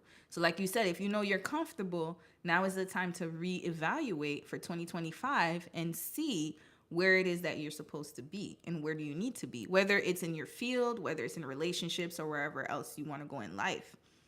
You got to start reevaluating and reassessing and seeing whether this is the career path that you're supposed to be on, or whether there's something greater on the other side, and you just have to get over that fear and have a contingency plan. Acknowledge fear is the first step to changing. We're rooting for you, Pauline. Amen. We are. All rooting for you. I'm rooting for you. We're all rooting for you, sis. Because we know that in 2025, like I said, we're going to be prepared to do greater things. Calculated risk. So strategic risks are not reckless. This is from project management, y'all. They are calculated moves towards growth and success. Use these principles to approach risks with clarity. All right. So first, like we just said to you, Pauline, so it's a good segue. The first thing you're going to do on how to take calculated risk, like the first thing you're going to do is you're going to identify the risk. Clearly define what could go wrong, and clarity leads to better decisions. So let's say that again, I want to move to this new apartment. Like I said, I'm going to be spending, hold on, I'm going to tell y'all right now, because they try to increase this rent. We started out at $16.99 at this place. It's only been 2 years, and right now they're trying to increase the rent to $18.11 for a studio, y'all. Studio. Okay. So if I get this new place, it's $339 more than what I'm paying now. All right. So what could go wrong? I could lose my job. That's a risk. Dom could lose his job. That's a risk. One of us could get sick. That's a risk. Another risk is, what if the apartment building burns down and we have no place to go? That's a risk. This place is further than where we live now, meaning that I have to actually commute a little bit more than now. Now it takes me about maybe 10 minutes to get to work. If I go to the other place, I'm going to be commuting longer. That's a risk because I could be late to work. Even though I work remotely also. Technically, I only got to go to work once a week, but it's not really a risk for me. But it could be for Dom because Dom has to go to work every day. He has to be on site every day. So there's a risk of him being late. There's a risk of him running into traffic, those kind of things. So we have these risks if we move to this new place, right? Next, so first you identify the risk. Again, I'm using an example. Second, you're going to assess the probability and impact. Understand the likelihood of the risk occurring and evaluate its potential consequences. This is very important. So if Dom and I get this apartment, what's the probability of us not being able to afford this apartment? Is actually pretty low. Dom and I, right now, we have pretty stable jobs. Again, I would say our probability of losing, especially me, the probability of losing my job is pretty low. I'm not going to lie. It's very low. Probably about, I would say, less than 30% chance. But there's still a probability. Dom, on the other hand, his chances are higher. He's at least at a 70 to 80% chance of losing his job. The reason for that is because he's on contract. I'm not on contract. So he does have a higher chance of losing his job, and his contract ends at a certain date, which is next year. His contract ends next year, but it gets renewed all the time. So the likelihood of this risk occurring, like we said, Dom, it has probably like an 80% chance of losing his position, whereas I'm at like low 20s. So there's possibility that it may happen. Now, potential consequences, if Dom loses his job, then yeah, we're going to struggle to pay this new apartment because remember, we have bills. If he loses his job, that's one less income coming in the house.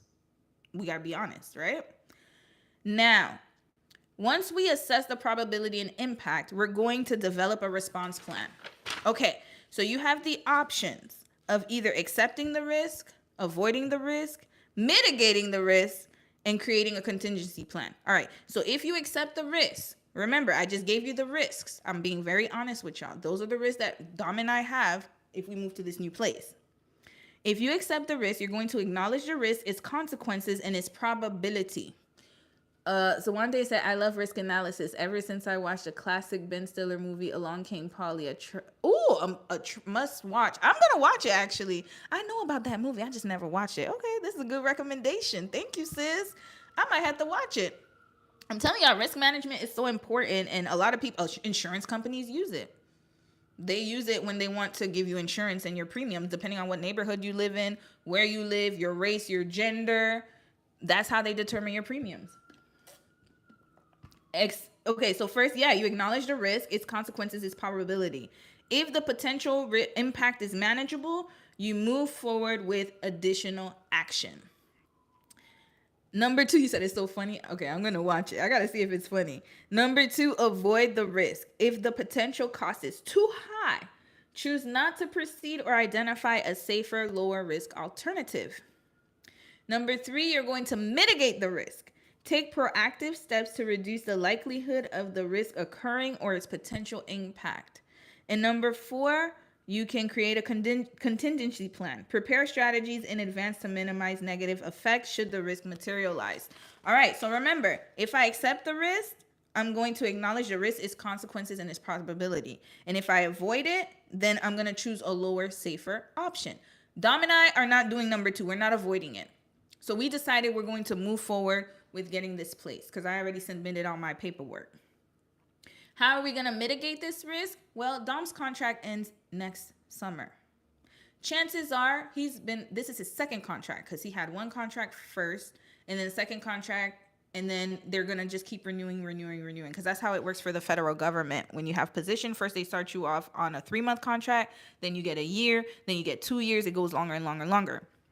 Now, should he decide not to continue his employment and get another job, we are saving money now. That's how we're mitigating our risk. We are paying off our debt down. We decided to save more money and create an emergency fund. And then also, we are going to make sure that we can afford the rent on just my salary, which we can. So again, that's a way to mitigate the risk. So if Dom were to lose his job, yes, we would lose one income, but guess what? We're still going to be able to afford the place on just one.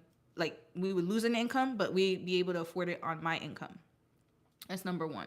And remember, I told y'all, the probability of me losing my job is less than 20%, whereas for Dom is 80%. So then we would have to create that contingency plan. Third, we decided that, okay, another contingency plan is we're going to spend less on transportation. Instead of driving into work, we're going to bus to work. Save money on gas. Hey, congratulations on the new place, girl. Oh, that studio, we didn't get it yet, though. We're praying we get it. But most likely we will get it. We're pretty, I say there's a high chance we won't get it. But you know, with everything, you never know. I submitted the application today, so we'll see if we actually get the place. But I'm pretty sure we'll get it. And if we don't get it, it's okay. That's the thing about what I love now about my new outlook is taking the risk. And if it doesn't work out and materialize, then we gonna get another option. So yeah, so if we decide to get this place, Dom and I worked it out where we're going to bus to work from there, and we're gonna use less gas. And also there's a park and ride. So basically you can park your car at a bus station and then take the bus directly downtown. So that way it's free parking. You don't have to pay for parking. Whereas if you drive directly downtown, you have to pay $300 a month for parking. So then we're shaving our costs down because we're like, okay, because we're living a little further out, instead of you driving all the way in town to go and spend $300 extra that we don't need to be spending, you're going to go to the park and ride and get free parking. And then that way you can go directly downtown by taking the bus. And then another strategy is that we have a gym at our new place. So actually I don't need to get a gym membership. And actually my job actually has a free gym too. So I ain't got no excuses, y'all. I ain't got no excuses for weight loss. So that's included in our plan. There's bike lanes and biking area, so we don't have to take the car everywhere to go grocery shopping. We can literally walk across the street. There are grocery stores everywhere, so we're good with that. So we're spending less money overall on our day-to-day expenses. And so while we're creating, this is how we created our contingency plan. So then it became apparent that, okay, is this a calculated risk? Yes, because again, if we move to this new place, we already have a plan. So if anything were to go awry, we already have a strategy on how to attack it. So now we're going to get back to y'all. This is how you take a calculated risk. Again, I'm going to go through the process. You're going to identify the risk, assess the probability and impact. Then you're going to choose either to accept it and avoid it. If you decide to accept it, you're going to figure out a way to mitigate it and create a contingency plan. I promise if we do this for every single risk we take, you're going to get rewarded. I can guarantee that. Same thing for dating. If you decide you want to date somebody, you're going to do a contingency plan. If you want to get serious, obviously you're not going to do it for every day and be like, oh my God, this person. But you should create a contingency plan if you're going to, one, date someone long term, move anywhere. If you're going to get a new job, how much is it going to cost you? Is it going to help you pay your debt down? Is this job going, oh, thank you, little mama. Is this job going to hinder your career progress? Is it beneficial to your career? Or is it just a fill-in job? Because a lot of us, let's quiet as it's kept. A lot of us have fill-in jobs, like the jobs we just take just to get by. Those get by jobs are detrimental. Try not to get them. I'm telling y'all, that's what happens when you live paycheck to paycheck. We're trying to get out of living paycheck to paycheck so that way you don't just choose any rink-a-dink job, so you can actually get a good job that's going to serve you better and benefit your future. Again, I'm not against people taking rinky-dink jobs if you have to survive, but our point is not to get to the point of survival, but get to the point of actually making calculated and taking calculated risks, so that way you don't have to depend on things, and when things go bad, you have a plan in action. Because the way this economy is going, I say this every single time, we need to have a calculated risk plan, a contingency plan. Because if the government were to be like, hey, we don't need these jobs no more, you got to have a plan in place of what you're going to do next. Romy, this is good strategic advice. I really like this framework. Girl, thank you, Dev Studio. When I tell you project management has changed my life, like, oh, by the way, y'all, your girl got an A in her class. Actually, I didn't get an A. I got an A+. I got an A+. And the reason why is the reason I'm happy about that is because, mind you, this is a new field for me. I've never studied. Thank you, little mama. I've never studied project management before. This is my first time studying it, and I've already gotten 2 classes. I got A+ so far. I got 1 more class to go in the winter, and then I'm getting my certificate, and then I'm gonna go for my PMP, the designation. Thank you at the Dev Studio. Thank you. But this was a risk. I'm telling y'all, I know I'm talking a lot right now, but I'm telling y'all, I feel like God is making me talk about this right now. That was a risk for me to get into project management courses. Why? Because at the time when I applied to the school, Dom didn't even have a job. I mean, he was working at the factory because he worked at a bread factory before. And I didn't even know if I was going to get this scholarship from my job because I had just started working there. Like, I had been there I started in March, and then I was like a year and some change working there. And I thought I was too new. If I had let that fear go in my head, I wouldn't have applied. But then one day I saw on our intranet, our company intranet, hey, we have this scholarship. If you want to apply for school and funding for employment, like for educational benefits, an education tuition program, you can apply. And they had the time of when we could apply. And my executive director at the time, who I'm still good friends with, I literally just saw him last week. And at the time I had went to him and I was like, hey, do you think you could be my reference for this scholarship? He said, no problem. He was about to go out the door, y'all. He's about to retire. And he's like, okay, I'm gonna do you solid. I'm gonna write you a really good letter of recommendation. And so I applied for that program. Remember, I had just started like a year ago. I wasn't there that long because usually sometimes with tuition programs, they expect you to be there for at least 2 years or so before you can apply for those kind of benefits. I applied. They accepted me right away. Soon as he sent his letter of recommendation. And then for the school, so one day said, I love how your risk analysis incorporates stepping out on faith. It does. It's all tied together. And when I got into the school that I'm going to, they had asked me for a whole bunch of stuff, and then I had to get my transcripts from EWA, and it was just a lot of stuff. I had to get my tuition, like my classes converted to the Canadian equivalency. It was a whole process, but I did it, and I got into the program. And so now, me getting into the program is not only benefiting me, but it's also so much of the theories and the knowledge and the skills that you learn in project management can actually be applied to your life. And I'm noticing that every time that I'm studying. All of this came from my book. I'll show y'all the book. It came from this book. Hold on. Let me see if I can get it. all of the advice I'm giving you, and whenever I give you guys advanced advice on project management, it's coming from this book. It's called The Fast Forward MBA in Project Management, and it's by Eric Verza. This is where the advice I'm giving you comes from. Every time I say, "Oh, I learned this in project management," it's from this book. I have another book too, but it's mostly this book right here. So, yeah. So then, last parting words, because I've been on live for too long. So, did you complete the certificate, or was it just the class? Oh no, I just completed the class now. So the certificate is going to be complete. I have one more class. So next semester, I will have my last class, and then that's it. And then I'll get my certificate, my graduate certificate. But guess what, y'all? I forgot to mention, I didn't know if I could get financial aid for this class too, because what happened was that how it works is that when you get the scholarship from your job, you have to complete the class first. You have to pay first and then get reimbursed. Oh, I'm in school, y'all. I'm in school. I've been in school since August. I know I don't look like it because I'm all over the place. Matter of fact, I had a final paper the week I had food poisoning. I just came back from Jamaica. I had a paper to write, y'all.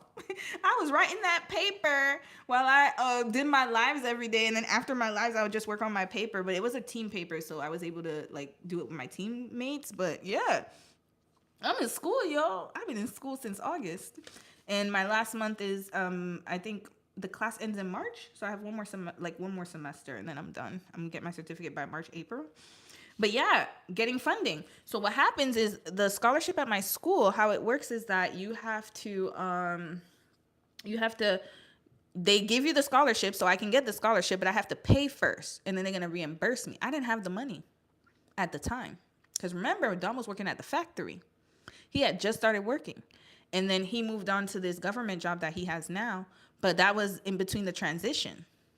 And I had to pull up 5K to pay for my tuition because the tuition's for the whole year. So first semester, I think I paid like almost 2K.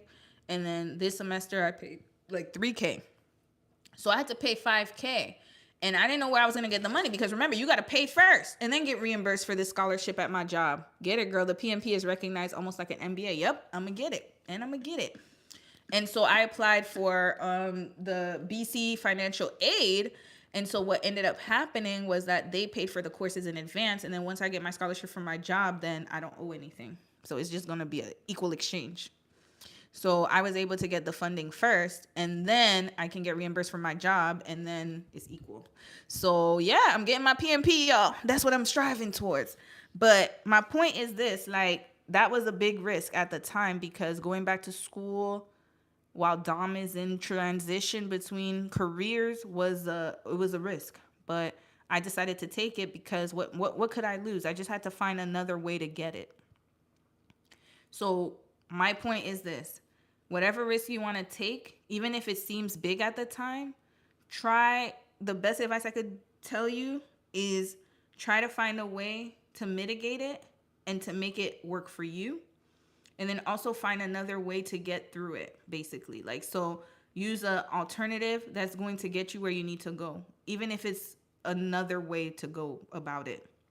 For example, like I said, I wanted to get a master's degree. I went abroad to get it because I knew I wasn't going to get a scholarship here at home. It was going to be almost impossible because, again, Canada doesn't have that many scholarships and it's so competitive. So then I took the risk and I moved to Korea, got my master's degree. Guess what? I was able to get my Canadian equivalency done, no problem.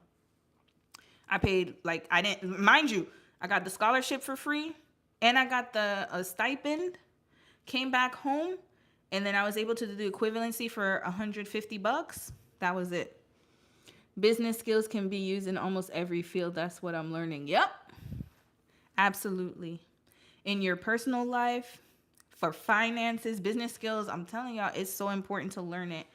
And but I'm here to share with y'all too, if ever you feel like, it's too hard or complicated, because sometimes they make the information more complicated than it needs to be honest with you. But yeah, so anyway, I'm telling y'all, like, use what you have. I will leave you guys with these words. Use what you have and take calculated risks. Create a plan and overcome the fear that you have. Go for the risk. take the risk. Whatever it may be, take it. And the worst that could happen is, yes, you may fail. That's okay. You're going to get back up. So many people failed so many times. Don't let failure limit you. You're going to fail. It's life. I failed so many times. But guess what? As I create more, the more I create a contingency plan, the less I fail. Meaning that even if I fail, I already had a plan in place. So I was able to sort it out anyways. So that's my point. Like, make sure you have a plan B, plan C, plan D, plan E, plan F, plan Z. Whatever you need that makes you sleep good at night, have it. But the worst thing you could do is not taking the risk at all.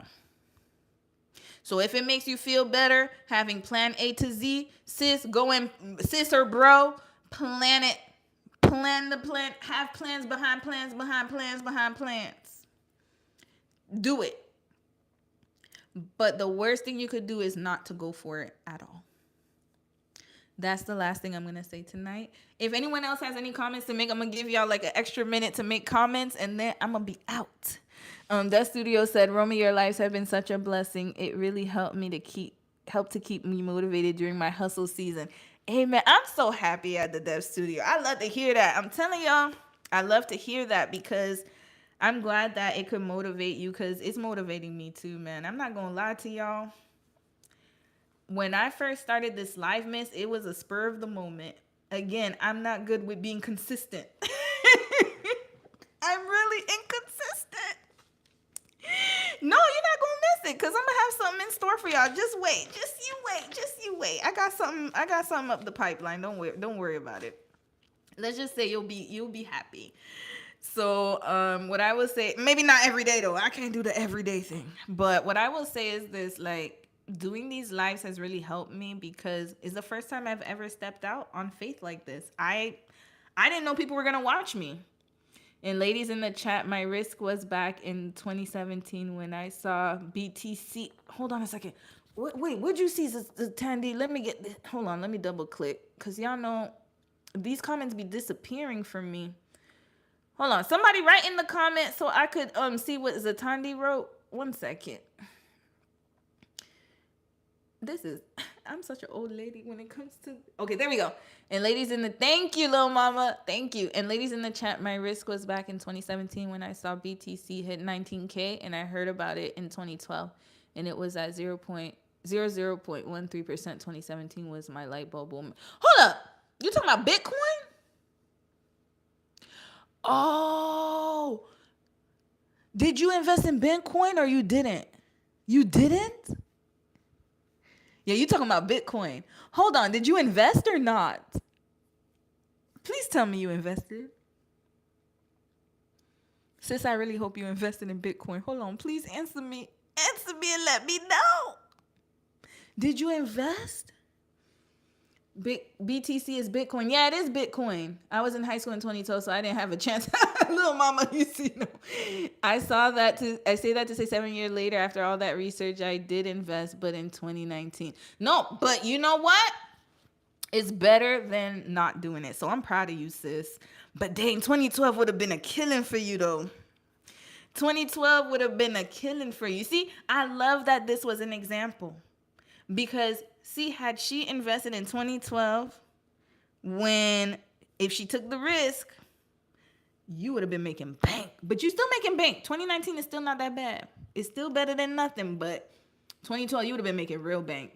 Y'all, I got a story about Bitcoin. I remember when I was in grad school in 2014, and I was in a dorm room with a bunch of engineers, and they were talking about Bitcoin, and I thought they were lying. You said, and it was the biggest risk of my life. 2019, right? It was the biggest risk of your life. Now, how do you feel about it? Tell me in the comments. How do you feel about investing in Bitcoin in 2019? And Dev Studio, continue your story because I'm interested. I'm investing. Now y'all got me invested in these stories. Hold on. Y'all got me super invested. Now keep writing, y'all. Keep writing. Hold on. I want to finish. I want to see the rest of the comments. Yeah, Zatandi, tell me, 2019, now that you've invested, and you took the risk in 2019. So 2012, it was like less than 13, it was like 0.0013. And then in 2019, I think Bitcoin was like, you said it was a high of 19K. How do you feel now that you invested in 2019? Okay, here go the comments. Okay, Dev Studio said they were talking about it from a theoretical landscape and how this was going to be a new investment in currency that was going to change the world. FYI, I was at Columbia University. You went to Columbia? Hold on. I got some Ivy Leaguers in this. Whew. Whoa. You know, hold on. Columbia University was one of my, like, I really wanted to go there, but I couldn't afford it, y'all. When I was 18. It's such a good school. Dev Studio, hold on. We gonna need to talk. You went to Columbia? That's awesome. But yeah, it was gonna change. You see, they was talking. They was doing pillow. They was pillow talking or chatting. Not pillow talking, but you know what I mean. They were chatting and having these conversations. Little did you know it was gonna change the world. Little mama said, I took a risk going to school for a degree I had no idea about.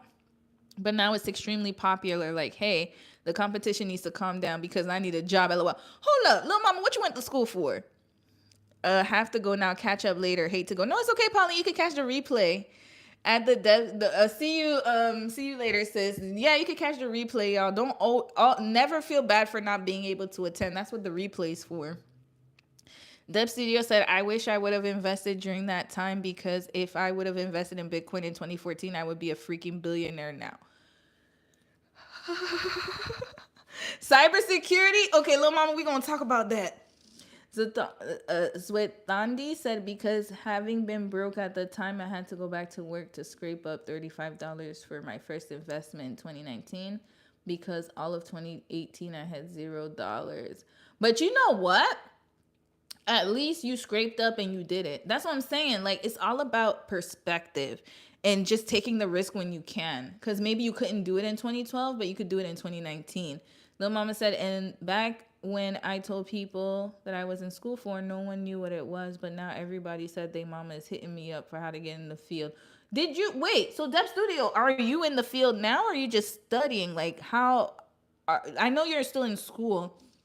But did you get your bachelor's degree in that, or you're getting additional certs for that? At the Dev Studio said, I remember when I was talking to them, they were like, this is going to change the world. And some of them were spending their tuition money on buying Bitcoin. And at that time, I thought they were crazy. Sis, were they white boys? Were they white men? Let me know if they were white men at the Dev Studio. Let me know if they was white men. Yup. Let me tell y'all something. If you got this far in the live, this is very important. Let me tell you something about them white boys. Wait, Lil Mama said I have an associate's degree already, but I also have several industry certifications. I'm in school for my bachelor's now. Keep going for your bachelor's in cybersecurity.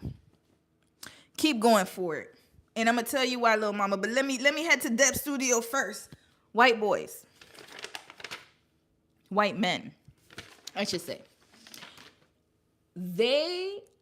You gotta listen to the conversations they have. That's why I always say it's so important to be in those spaces, because they see things and they hear things that we don't have access to.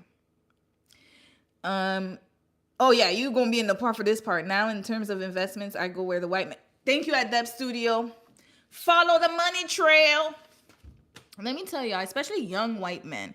Think about it this way, and I'm so glad you brought this up at the Dev Studio, and I'm going to answer you, little mama, soon about cybersecurity.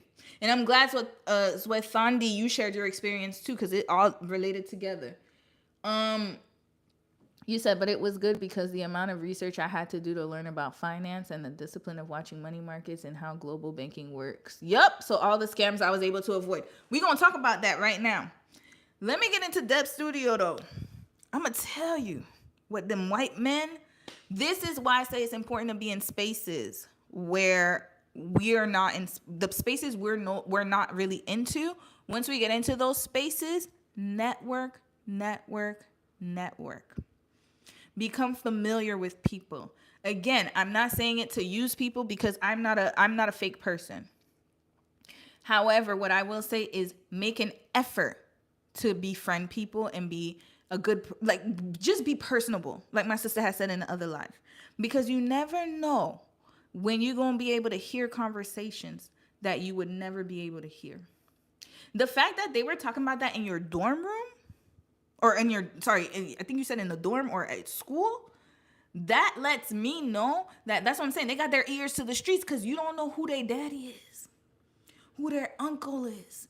They have these little conversations here and there, and then they talk, and you're in those spaces. You might just be an observer, but you need to listen. So this is why I always say, don't just have your headphones in and be isolated when you're at work. I know some people like to have lunch in the car. Oh, I don't like to be around people. I don't like.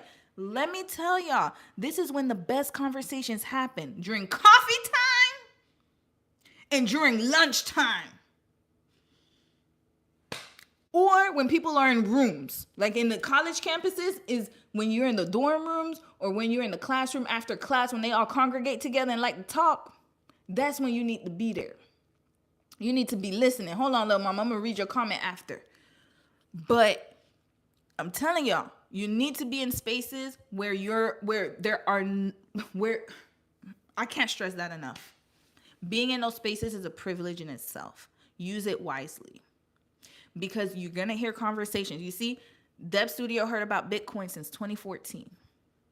And wherever they go, like you said, you didn't know at the time, but now you know. Where they go, you go.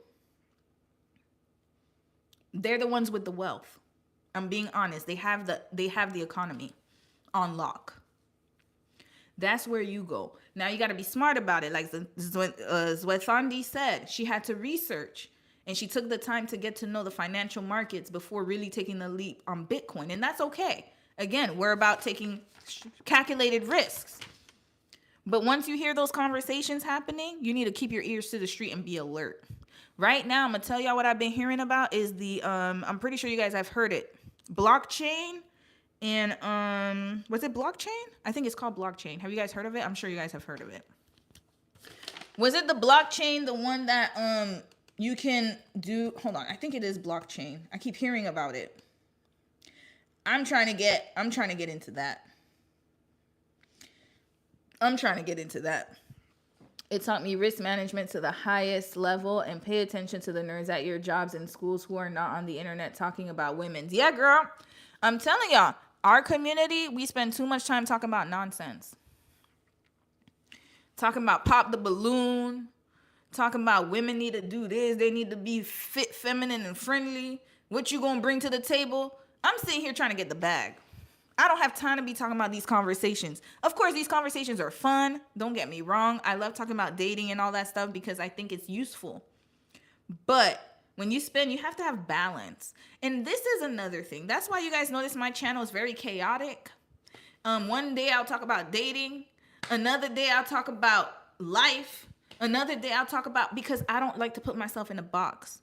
And I think that one thing that I'm learning in life is that you can always learn from different things. There's a time and place for everything. So my point is this. We talking about risk management. Take the risk when you can. Right now, Bitcoin is at an all-time high. Other cryptocurrency will come about. I remember when Doge came out. That was crazy. I remember now they're talking about, I'm pretty sure it was called blockchain. Yeah, it's a decentralized, yeah. I know that people are going to use it for, I keep hearing about blockchain, about crypto, about so many different things. I think right now is the best time for us to learn about it and jump in it while you can before it becomes oversaturated. Lil mama, I'm going to lead to your point about cybersecurity. Oh, yeah. And whatever Dev Studio said, what the white boys are doing, that's what you're going to be doing too. Follow the white boys. If I did invest in Bitcoin, I would be just a little bit on the side. You mean like NFTs? No, not NFTs. It's called like, hold on, I'm going to tell y'all what the blockchain is. It's a decentralized digital ledger that securely stores records across a network of computers in a way that is transparent, immutable, and resistant to tampering. Each block creates data or contains data, and blocks are linked in chronological chain. So how I saw it was that I was watching this documentary. It was kind of like like I love watching finance, and I don't know if you guys see CNBC made it, like when people like save money and then they become, they show how they use their money or whatever. Hold on. So Thandi said also it's not too late to begin researching and setting aside your shoe money. Yup. Bar money. Yup. money you are willing to lose. Bar tab money. Yep. And after your risk analysis, invest. Yes, BTC was the first blockchain. Yep. So right now, what they're doing is they're trying to find a way to use blockchain for records management. So for example, instead of you having to sign paperwork, like when you go to the bank and they send you a PDF and then you have to sign it and it has all of your like personal records, or like if you're buying a house and you have to sign paperwork and then send that paperwork and you have to store it somewhere in paper. Okay, let's go through this. I got time tonight. I know this is a long live, but it's okay because tomorrow's karaoke night. The day after is karaoke night. Then it's gonna be Christmas, and I'm probably not gonna talk serious topics until next week, probably next Friday. So I'm gonna spend a little bit more time talking about this, and y'all could watch this video after in its entirety and go through it. This is the thing: records management. A lot of people don't know how records are stored. Smart contracts. Yep. It's part of the blockchain. So basically what happens is now back in the day they used to store physical files. Remember, right? Even where I'm working now, we have physical files and then they started to digitalize them. Now the issue with digitalizing files is that they are very susceptible to theft, because right now data is the new currency.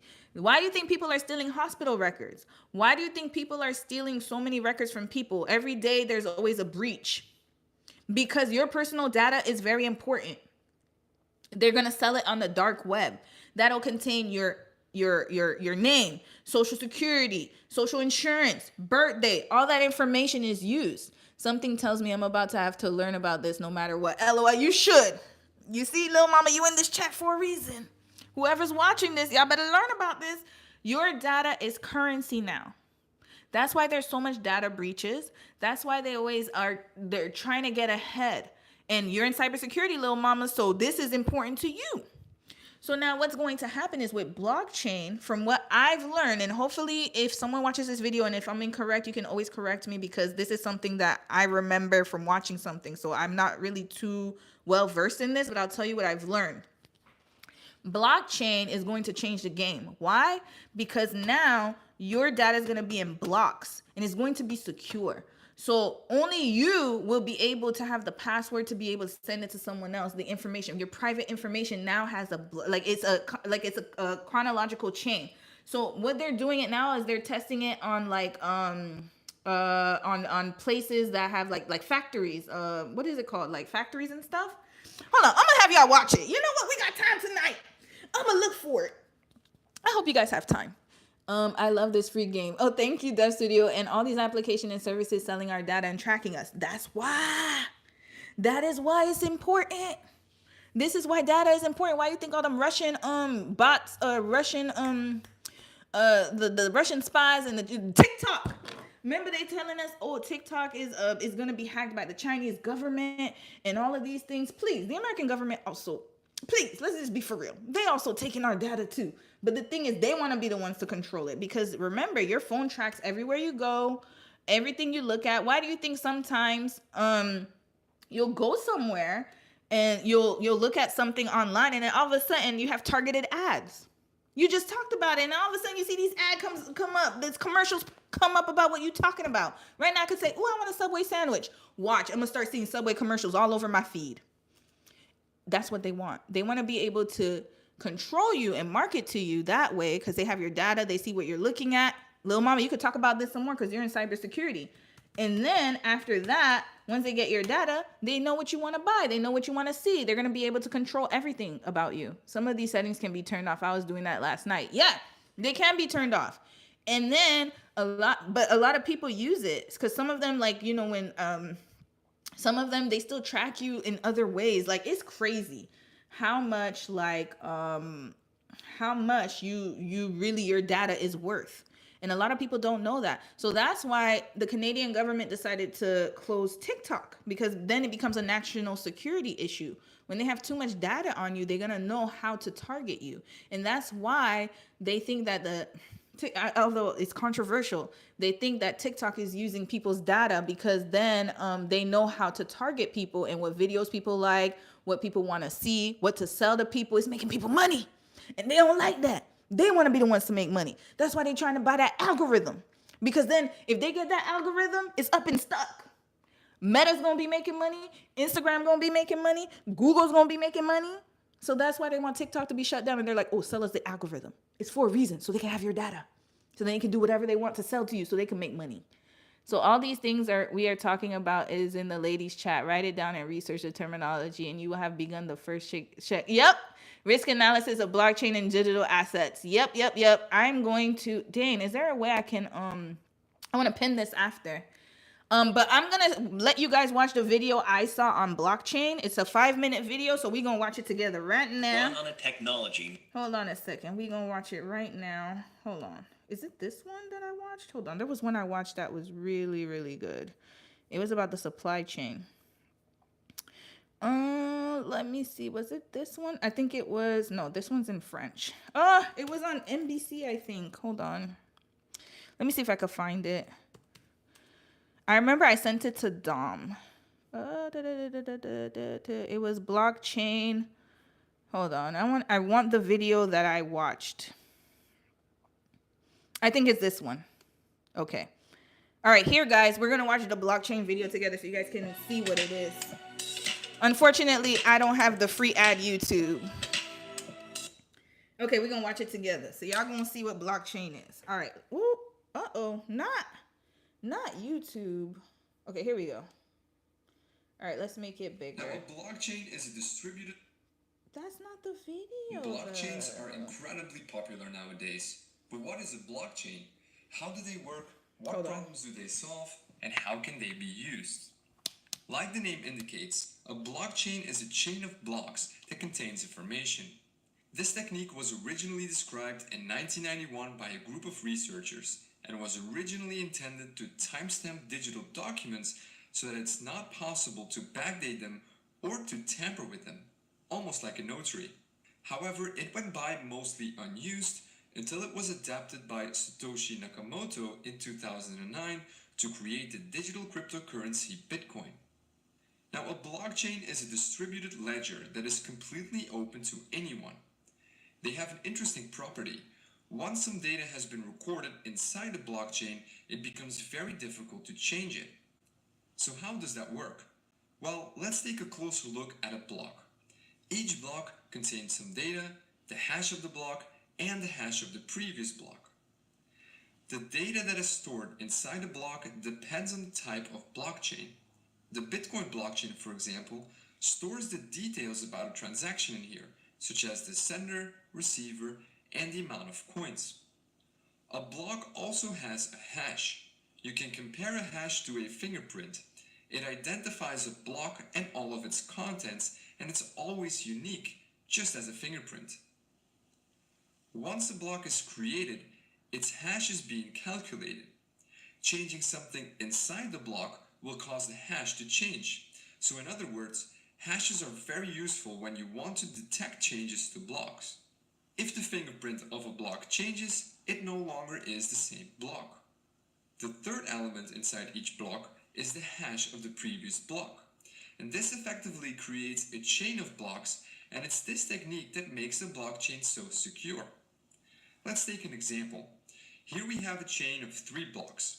As you can see, each block has a hash and the hash of the previous block. So block number 3 points to block number 2, and number 2 points to number 1. Now the first block is a bit special. It cannot point to previous blocks because, well, it's the first one. We call this block the Genesis block. Now let's say that you tamper with the second block. This causes the hash of the block to change as well. In turn, that will make block 3 and all following blocks invalid because they no longer store a valid hash of the previous block. So changing a single block will make all following blocks invalid. But using hashes is not enough to prevent tampering. Computers these days are very fast and can calculate hundreds of thousands of hashes per second. You could effectively tamper with a block and recalculate all the hashes of other blocks to make your blockchain valid again. So to mitigate this, blockchains have something that is called proof of work. It's a mechanism that slows down the creation of new blocks. In Bitcoin's case, it takes about 10 minutes to calculate the required proof of work and add a new block to the chain. This mechanism makes it very hard to tamper with the blocks because if you tamper with one block, you'll need to recalculate the proof of work for all the following blocks. So the security of a blockchain comes from its creative use of hashing and the proof of work mechanism. But there is one more way that blockchains secure themselves, and that is by being distributed. Instead of using a central entity to manage the chain, blockchains use a peer-to-peer network and everyone is allowed to join. When someone joins this network, he gets a full copy of the blockchain. The node can use this to verify that everything is still in order. Now, let's see what happens when someone creates a new block. That block is sent to everyone on the network. Each node then verifies the block to make sure that it hasn't been tampered with. And if everything checks out, each node adds this block to their own blockchain. All the nodes in this network create consensus. They agree about what blocks are valid and which aren't. Blocks that are tampered with will be rejected by other nodes in the network. So to successfully tamper with a blockchain, you'll need to tamper with all the blocks on the chain, redo the proof of work for each block, and take control of more than 50% of the peer-to-peer network. Only then will your tampered block become accepted by everyone else. So this is almost impossible to do. Blockchains are also constantly evolving. One of the most recent developments is the creation of smart contracts. These contracts are simple programs that are stored on the blockchain and can be used to automatically exchange coins based on certain conditions. More on smart contracts in a later video. The creation of blockchain technology piqued a lot of people's interest. Soon others realized that this technology could be used for other things, like storing medical records, creating a digital notary, or even collecting taxes. So now you know what a blockchain is, how it works on a basic level, and what problems it solves. Want to learn how you can implement a simple blockchain in JavaScript? Then check out this video here. Now it's getting technical, but I wanted y'all to see this. So this is the wave of the future, y'all. We're soon going to have to put information on blockchains. It's still starting out new. So my point in showing you this is this could be lucrative for some of y'all. If y'all could get people to learn about it and teach people about it, research about it, teach people about it. Because remember, not a lot of people know about AI. Not a lot of people know about blockchain. Not a lot of people know about cybersecurity. Not a lot of people know about a lot of things. So my point is this. You're going to use it to your advantage. Little mama, you're in school for cybersecurity. Learn about blockchain too. It's part of your learning curriculum now. Everyone else, if you're investing in crypto, learn about blockchain, because Bitcoin, again, it uses the blockchain, right? And also learn as much as possible as you can about these things, so you can teach others. I'm a big believer in teaching others, but also you're gonna be able to make a bag, because then you're gonna have the knowledge. Knowledge is power, y'all. I'm telling you. Learn about this. I'm going to learn about it too. I just know the basics of it, but I know it's going to be used in the future. And guess what? You have to train people on it. You got to train people. People need to learn about it. That's where your side hustles could come from, for those of you who are watching this video. For example, my husband at his job, they implemented a whole new AI system. Somebody had to train them on it. You know, they was getting paid. Businesses that utilize this can and be traded on are going to be good investments now. Exactly. Thank you at the Deb Studio. Invest. I'm glad you brought that up too. Invest in it. Invest in blockchain. I'm telling y'all, I kept hearing little whispers of it. I'm like, yo, this is something I need to know about. So I'm starting to know about it, and I'm going to use it. But because you remember, they said in the video, it's peer-to-peer. Anyone can join. This has cybersecurity written all over it. Little mama, learn about blockchain. That's the new wave. It's coming out. A lot of people don't know about these things. I'm telling y'all, we got to get ahead of the curve now. And remember, so to sum this all up, we're going to take risks, be in spaces where other people are, and listen to them white boys. I'm sure he is one. Also, if you have ever been screwed by the banks, you will understand that there will only ever be 21 million Bitcoin creating scarcity. Yep. BlackRock jumped into the space this year, which there is currently, yep. Once the investment firms get into it, and that's why I'm saying get ahead of it, because once it becomes out and available to the masses, is going to be oversaturated. So remember, you had said that you heard about Bitcoin in 2012. Imagine if you had taken that risk and invested. I know it wasn't the time. I'm just saying an example. But then in 2019, you were like, you know what? Let me jump on it. And now, Bitcoin is worth how much? Let's go check. Let's go check Bitcoin. Hold on, little mama, you just wrote something. Let me see what you wrote. Hold on. Let's check we're going to check how much Bitcoin is worth right now. You wrote, okay, you wrote, should I get a job at the investment firm because places like JP Morgan pay big bucks, but they watch you like a hot girl? No, don't. Listen, I'm not promoting you working at an investment firm, okay? No. Work where you want to work, but don't do it for the bag.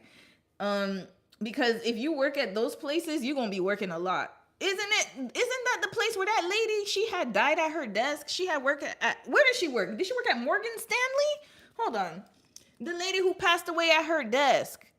I'll be you guys. Oh, you're gonna be the intel.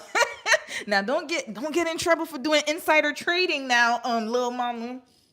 Woman who died at desk. She worked at an investment firm, I believe, Wells Fargo. She worked at Wells Fargo, but it's similar. JP Morgan, and all of those companies, they will have you working.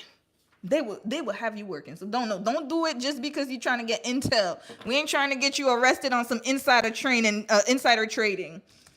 Let's see, how much is Bitcoin worth today? To buy a Bitcoin is worth thank you, Deb Studio, 95,000 USD.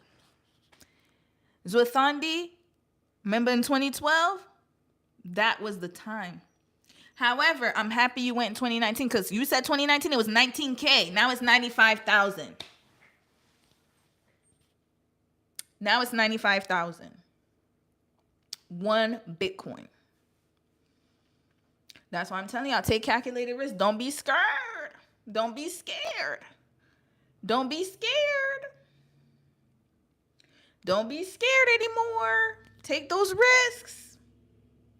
Everywhere in life, take the risk. Please do yourself a favor. Take the risk. Because it will pay off. So now that we had this conversation, blockchain. So my question is, little mama, you got a question. What's your question? And you know what I'm going to do? I'm even going to make this, like, what I'm going to do is after I do my LiveMas, I'm going to go through each video and I'm going to break it into timestamps. And then also I'm going to take out some parts because I know some people don't like watching long lives. That's okay. I'm going to take out the important parts just to share it with everyone. If I had like 1,000 Bitcoin, what do I do with it? Sell it? 1,000? What you mean? You have $1,000 worth of Bitcoin or you have invested $1,000 in Bitcoin? I would save it. Why would you sell it? I wouldn't. Listen, we're going to get into that one day. Not today's discussion, but you got to know when to sell things and when to keep things. The only times I heard of people using BTC is to paying to businesses that accept it or use it on the dark web. You're going to hold on to it. Bitcoin is an investment. It could be used long term. It's just like any other investment. I would have kept it if I was investing. Look at how much it went up. Bitcoin is like the OG coin. I mean, there's so many other ones now. But I remember when I was investing, when I learned about it, I got to read Warren. I have Warren Buffett's book, by the way, and I'm going to read it. And I have The Psychology of Money. I'm going to read that book so I can give you guys some. Actually, you know what? This is going to be my homework for the new year. I've been meaning to read this book. And maybe you guys can read it with me and we can do a special series on The Psychology of Money by Morgan Housel. This I heard will change your outlook on money. And if you're investing in long term, especially if you're investing long term, you choose, okay, so from what I've learned, again, I'm not the wisest in investing. I'm still learning. But from what I've learned is that there are long-term investments and short-term. Bitcoin is not a short-term one. Look at how much money it. Look at Zoltandi told you in 2012 how much it was. Only 1.8 million left to purchase. Yep, and countries and financial houses are trying to front run U.S. government, only pushing the price higher. Yep, you will hold that Bitcoin and stake it and earn anywhere from 5%. Boom, there you go. Hold on to it. If you have Bitcoin, hold on to it. Hold on to it because there are only a certain amount of the coins left. Zoltandi told you. I would have held on to it. There are some things that you hold on to and some things you sell. Bitcoin ain't one of them. A lot of investments, it's all about psychology. Notice how a lot of people, what they do is they panic and they sell. Can it be mined? I don't think so. I think there's only, I'm not sure about the Bitcoin mining, but I know there's only a certain amount of coins they have. There's a reason for that. You know what? Let me research that because I don't know too much. Maybe Zoltandi knows. I'll research and see why they only have a limited amount of those coins. But I think it's a physical coin, if I'm not mistaken. Like, it's crypto, obviously, but I think they have physical coins of it. It's like gold or something. I don't know about it too much. But all I know is that it's worth a lot of money. That's all I do know. The money talks. And sometimes some investments you have to get into it early and you'll reap the rewards. So that's why, again, investing in stocks can be risky but highly rewarding. I remember Dom told me, Samsung, yeah, 10% on that BTC, and yes, the 1.8 million is still yet to be mined. There you go. And I was gonna tell y'all about Samsung, and then I really am gonna close out. I know I keep saying that, but I really am. I just got a little bit of time today. Samsung. Y'all know Samsung, the Korean company. Dom told me when Samsung first started, Igoni, the stock was really low. Because obviously it was a new company at the time. Japanese car manufacturers and Japanese technology was the wave. Korean companies were seen as cheap. Remember them old Kia Sophias? Them old Kia Sophias used to look mad cheap. People didn't buy them. Same thing with other technology that Samsung had. People didn't buy it. People were more into like Honda, Toshiba, Fuji Films, Fuji, other Japanese brands. You said you visited the Samsung founder's home when I was in Korea. Yep. I'm glad you did because he's one of the biggest, I guess, the national icons. He's the one that put Korea on a map. One of the companies, one of the OG companies. Samsung, LG, Hyundai. Those were the top big 3 companies at the time. Now there's other ones like Kia, Kakao, all of these other ones. But Samsung, when Igoni started Samsung, the brand was very cheap. And for him, what he did is he got a lot of the people in Korea to invest in his company. And so a lot of people invested in Samsung for dirt cheap at the time. Yeah, they all came from the same town. Yep. Dirt cheap. People were buying Samsung stocks for dirt cheap in Korea. My husband's mother and father did not invest in the stocks. How much is Samsung stocks worth now? How much millions of dollars you could have had from where it was before? But they didn't invest because they were risk averse. They were scared. At that time, it was dirt cheap, y'all. I'm talking about dollars, pennies on the dollar to invest in Samsung. You would have been crazy not to invest in them. But they were risk averse. They were like, well, we have our son's mouth to feed. We have a family. We're living paycheck to paycheck. So probably not a good idea to invest. How much money is Samsung worth now? So whoever invested, whoever took the risk and was like, you know what, I'm gonna put some money in there.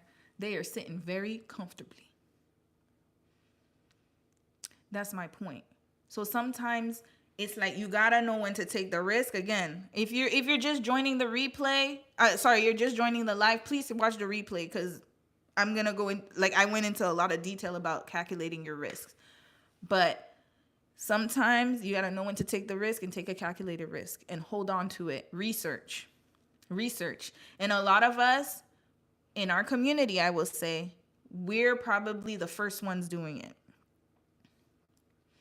Not saying all, because some people they had that, the education, but a lot of us didn't have it, and a lot of us are the first ones. We're the pioneers. So if you don't know what to do with your money, you don't know anything about stocks. You don't know anything. All you hear is fear, fear, fear, fear. I have an uncle who's so scared of investing in stocks. He says, "Oh, stocks is like gambling." No, it's not. It's not. If you do it wisely, it probably the best thing you could invest in. High yield savings account. Let's preach. Don't put your money in that bank account, the savings account. If you're going to put your money in a bank savings account, make sure it has a return. The other day, I went to CIBC in Canada. They were like, if you open a savings account, we're gonna give you $100 if you keep your money in for this long. Guess what I did? I did it because they're gonna give me $100. You can invest, just don't go crazy and give all your money to it. Period. Educated risks are worth it. Exactly. And that's why I'm saying and I'm preaching this, because a lot of people and a lot of our people in our lives, they have deceived us, and I can't fault them because that's what they were told. Oh no, don't do this. Especially in the Black community. I will even add, even in the Latin American community, Black and brown communities. We have been risk averse our whole life, and I get it, because any risk we take, if the house of cards fall, it's like back to square one. But what the other people do is they take calculated risks. Everyone is crabs in a barrel. There you go. Closed hands they will not even can't get fed, won't get fed. And we don't use our money wisely. Buying brand name stuff, all this stuff. Listen, it's great and dandy. I'm not one to tell you where to spend your money. But if you're going to do all that, why don't you invest in the brand instead of spending on it?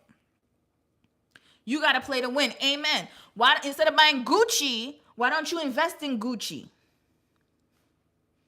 Instead of buying Apple, we need to invest in Apple. I literally have iPhones here. Why am I not investing in Apple? I need to invest in Apple. Instead of us doing that, we got to think long term. That's my point. So all I'm saying is this, like, again, 2025, take the risks.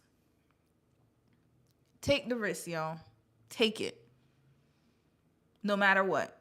If you're older and you feel that, am I too old? You're not too old. Take it. Take it. Be calculated about it, though. Don't do stupid stuff. But take it. Take the risk. If you feel like you're too young, if you're young, you're in the best prime right now to take the risk. Take it. Anyway, that's my TED Talks for tonight. I hope you guys have been blessed. I'm going to try to research on blockchain more, because now I'm like, I need to research more about this, because I had let it go on the wayside. But now it's going to be up and stuck. And I'm going to read this book for y'all too. Whoever didn't get to join this live, hopefully you guys get to watch the replay. I'm going to try to cut it up. Again, tomorrow's karaoke night. Tuesday, karaoke night. Wednesday's Christmas. So we're going to do Christmas cookies. Boxing Day, I think I might go shopping. I might take y'all shopping with me. And then Friday, I'll figure out what to do. And then Saturday, we end the daily lives. But anyway, I'm so happy that I got to talk to y'all. Thank you guys so much for just being supportive, and also for rocking with me for these last few weeks, man. Oh, yeah, thank you, little mama. Thank you. I'm glad you learned a lot, and I owe it all to you guys. Thank you for keeping me going. Thank you for watching the lives. Thank you for commenting. I love it. Thank you for interacting with me. Sometimes, when you talk to a camera, because I feel like sometimes I be talking and I'm like, who's listening? I don't know who's listening, who's watching, who's interested. But I'm so happy that you guys came out and showed out tonight, and I've learned a lot from you guys too. I'm just so grateful to have you guys as a family, and I'm so happy about it, and I really hope that we can continue learning from each other. And don't worry, like, something's coming up the pipeline. I'm not gonna stop doing the lives, that's for sure. I just gotta work around a plan where I can do it multiple times a week, not daily, but at least 2 to 3 times a week, and I'll let you guys know the full schedule next Saturday. Big sis, the big one, not the little one. And yeah, so anyways, thank you for watching, y'all, and I shall see you tomorrow for karaoke night. Hopefully you guys can join, and have a good one. Oh, You said, girl, that is you and Dom's retirement money. Study that blockchain XRP. Ooh, let me say, thank you. You know what? I'm about to save this. Hold on. I wish I could pin it. I'm trying to find a way to pin these comments. Yes, you are my big sis in my head. I am your big sis, period, y'all. I'm telling y'all, I'm nobody's big sis. Well, no, I lied. I have 3 younger brothers, but I don't have any little sisters. So you guys are all my little sisters or older sisters too. Screenshots, girl. I'm about to I want to really pin it. So what I'm going to do is I got to find a way to pin this. I don't know how to pin it here, but I'm a pin your comment. And yes, thank you, Zothandi. I'm going to tonight, as soon as I get off this live, y'all, I'm gonna be on it. I'm gonna be on it, and I'm gonna have more to talk about. This is definitely gonna be a series coming up. So, anyways, I'm gonna get off now. I think I've talked a lot. All right, bye, y'all. I will see you guys tomorrow. Love you guys. Bye.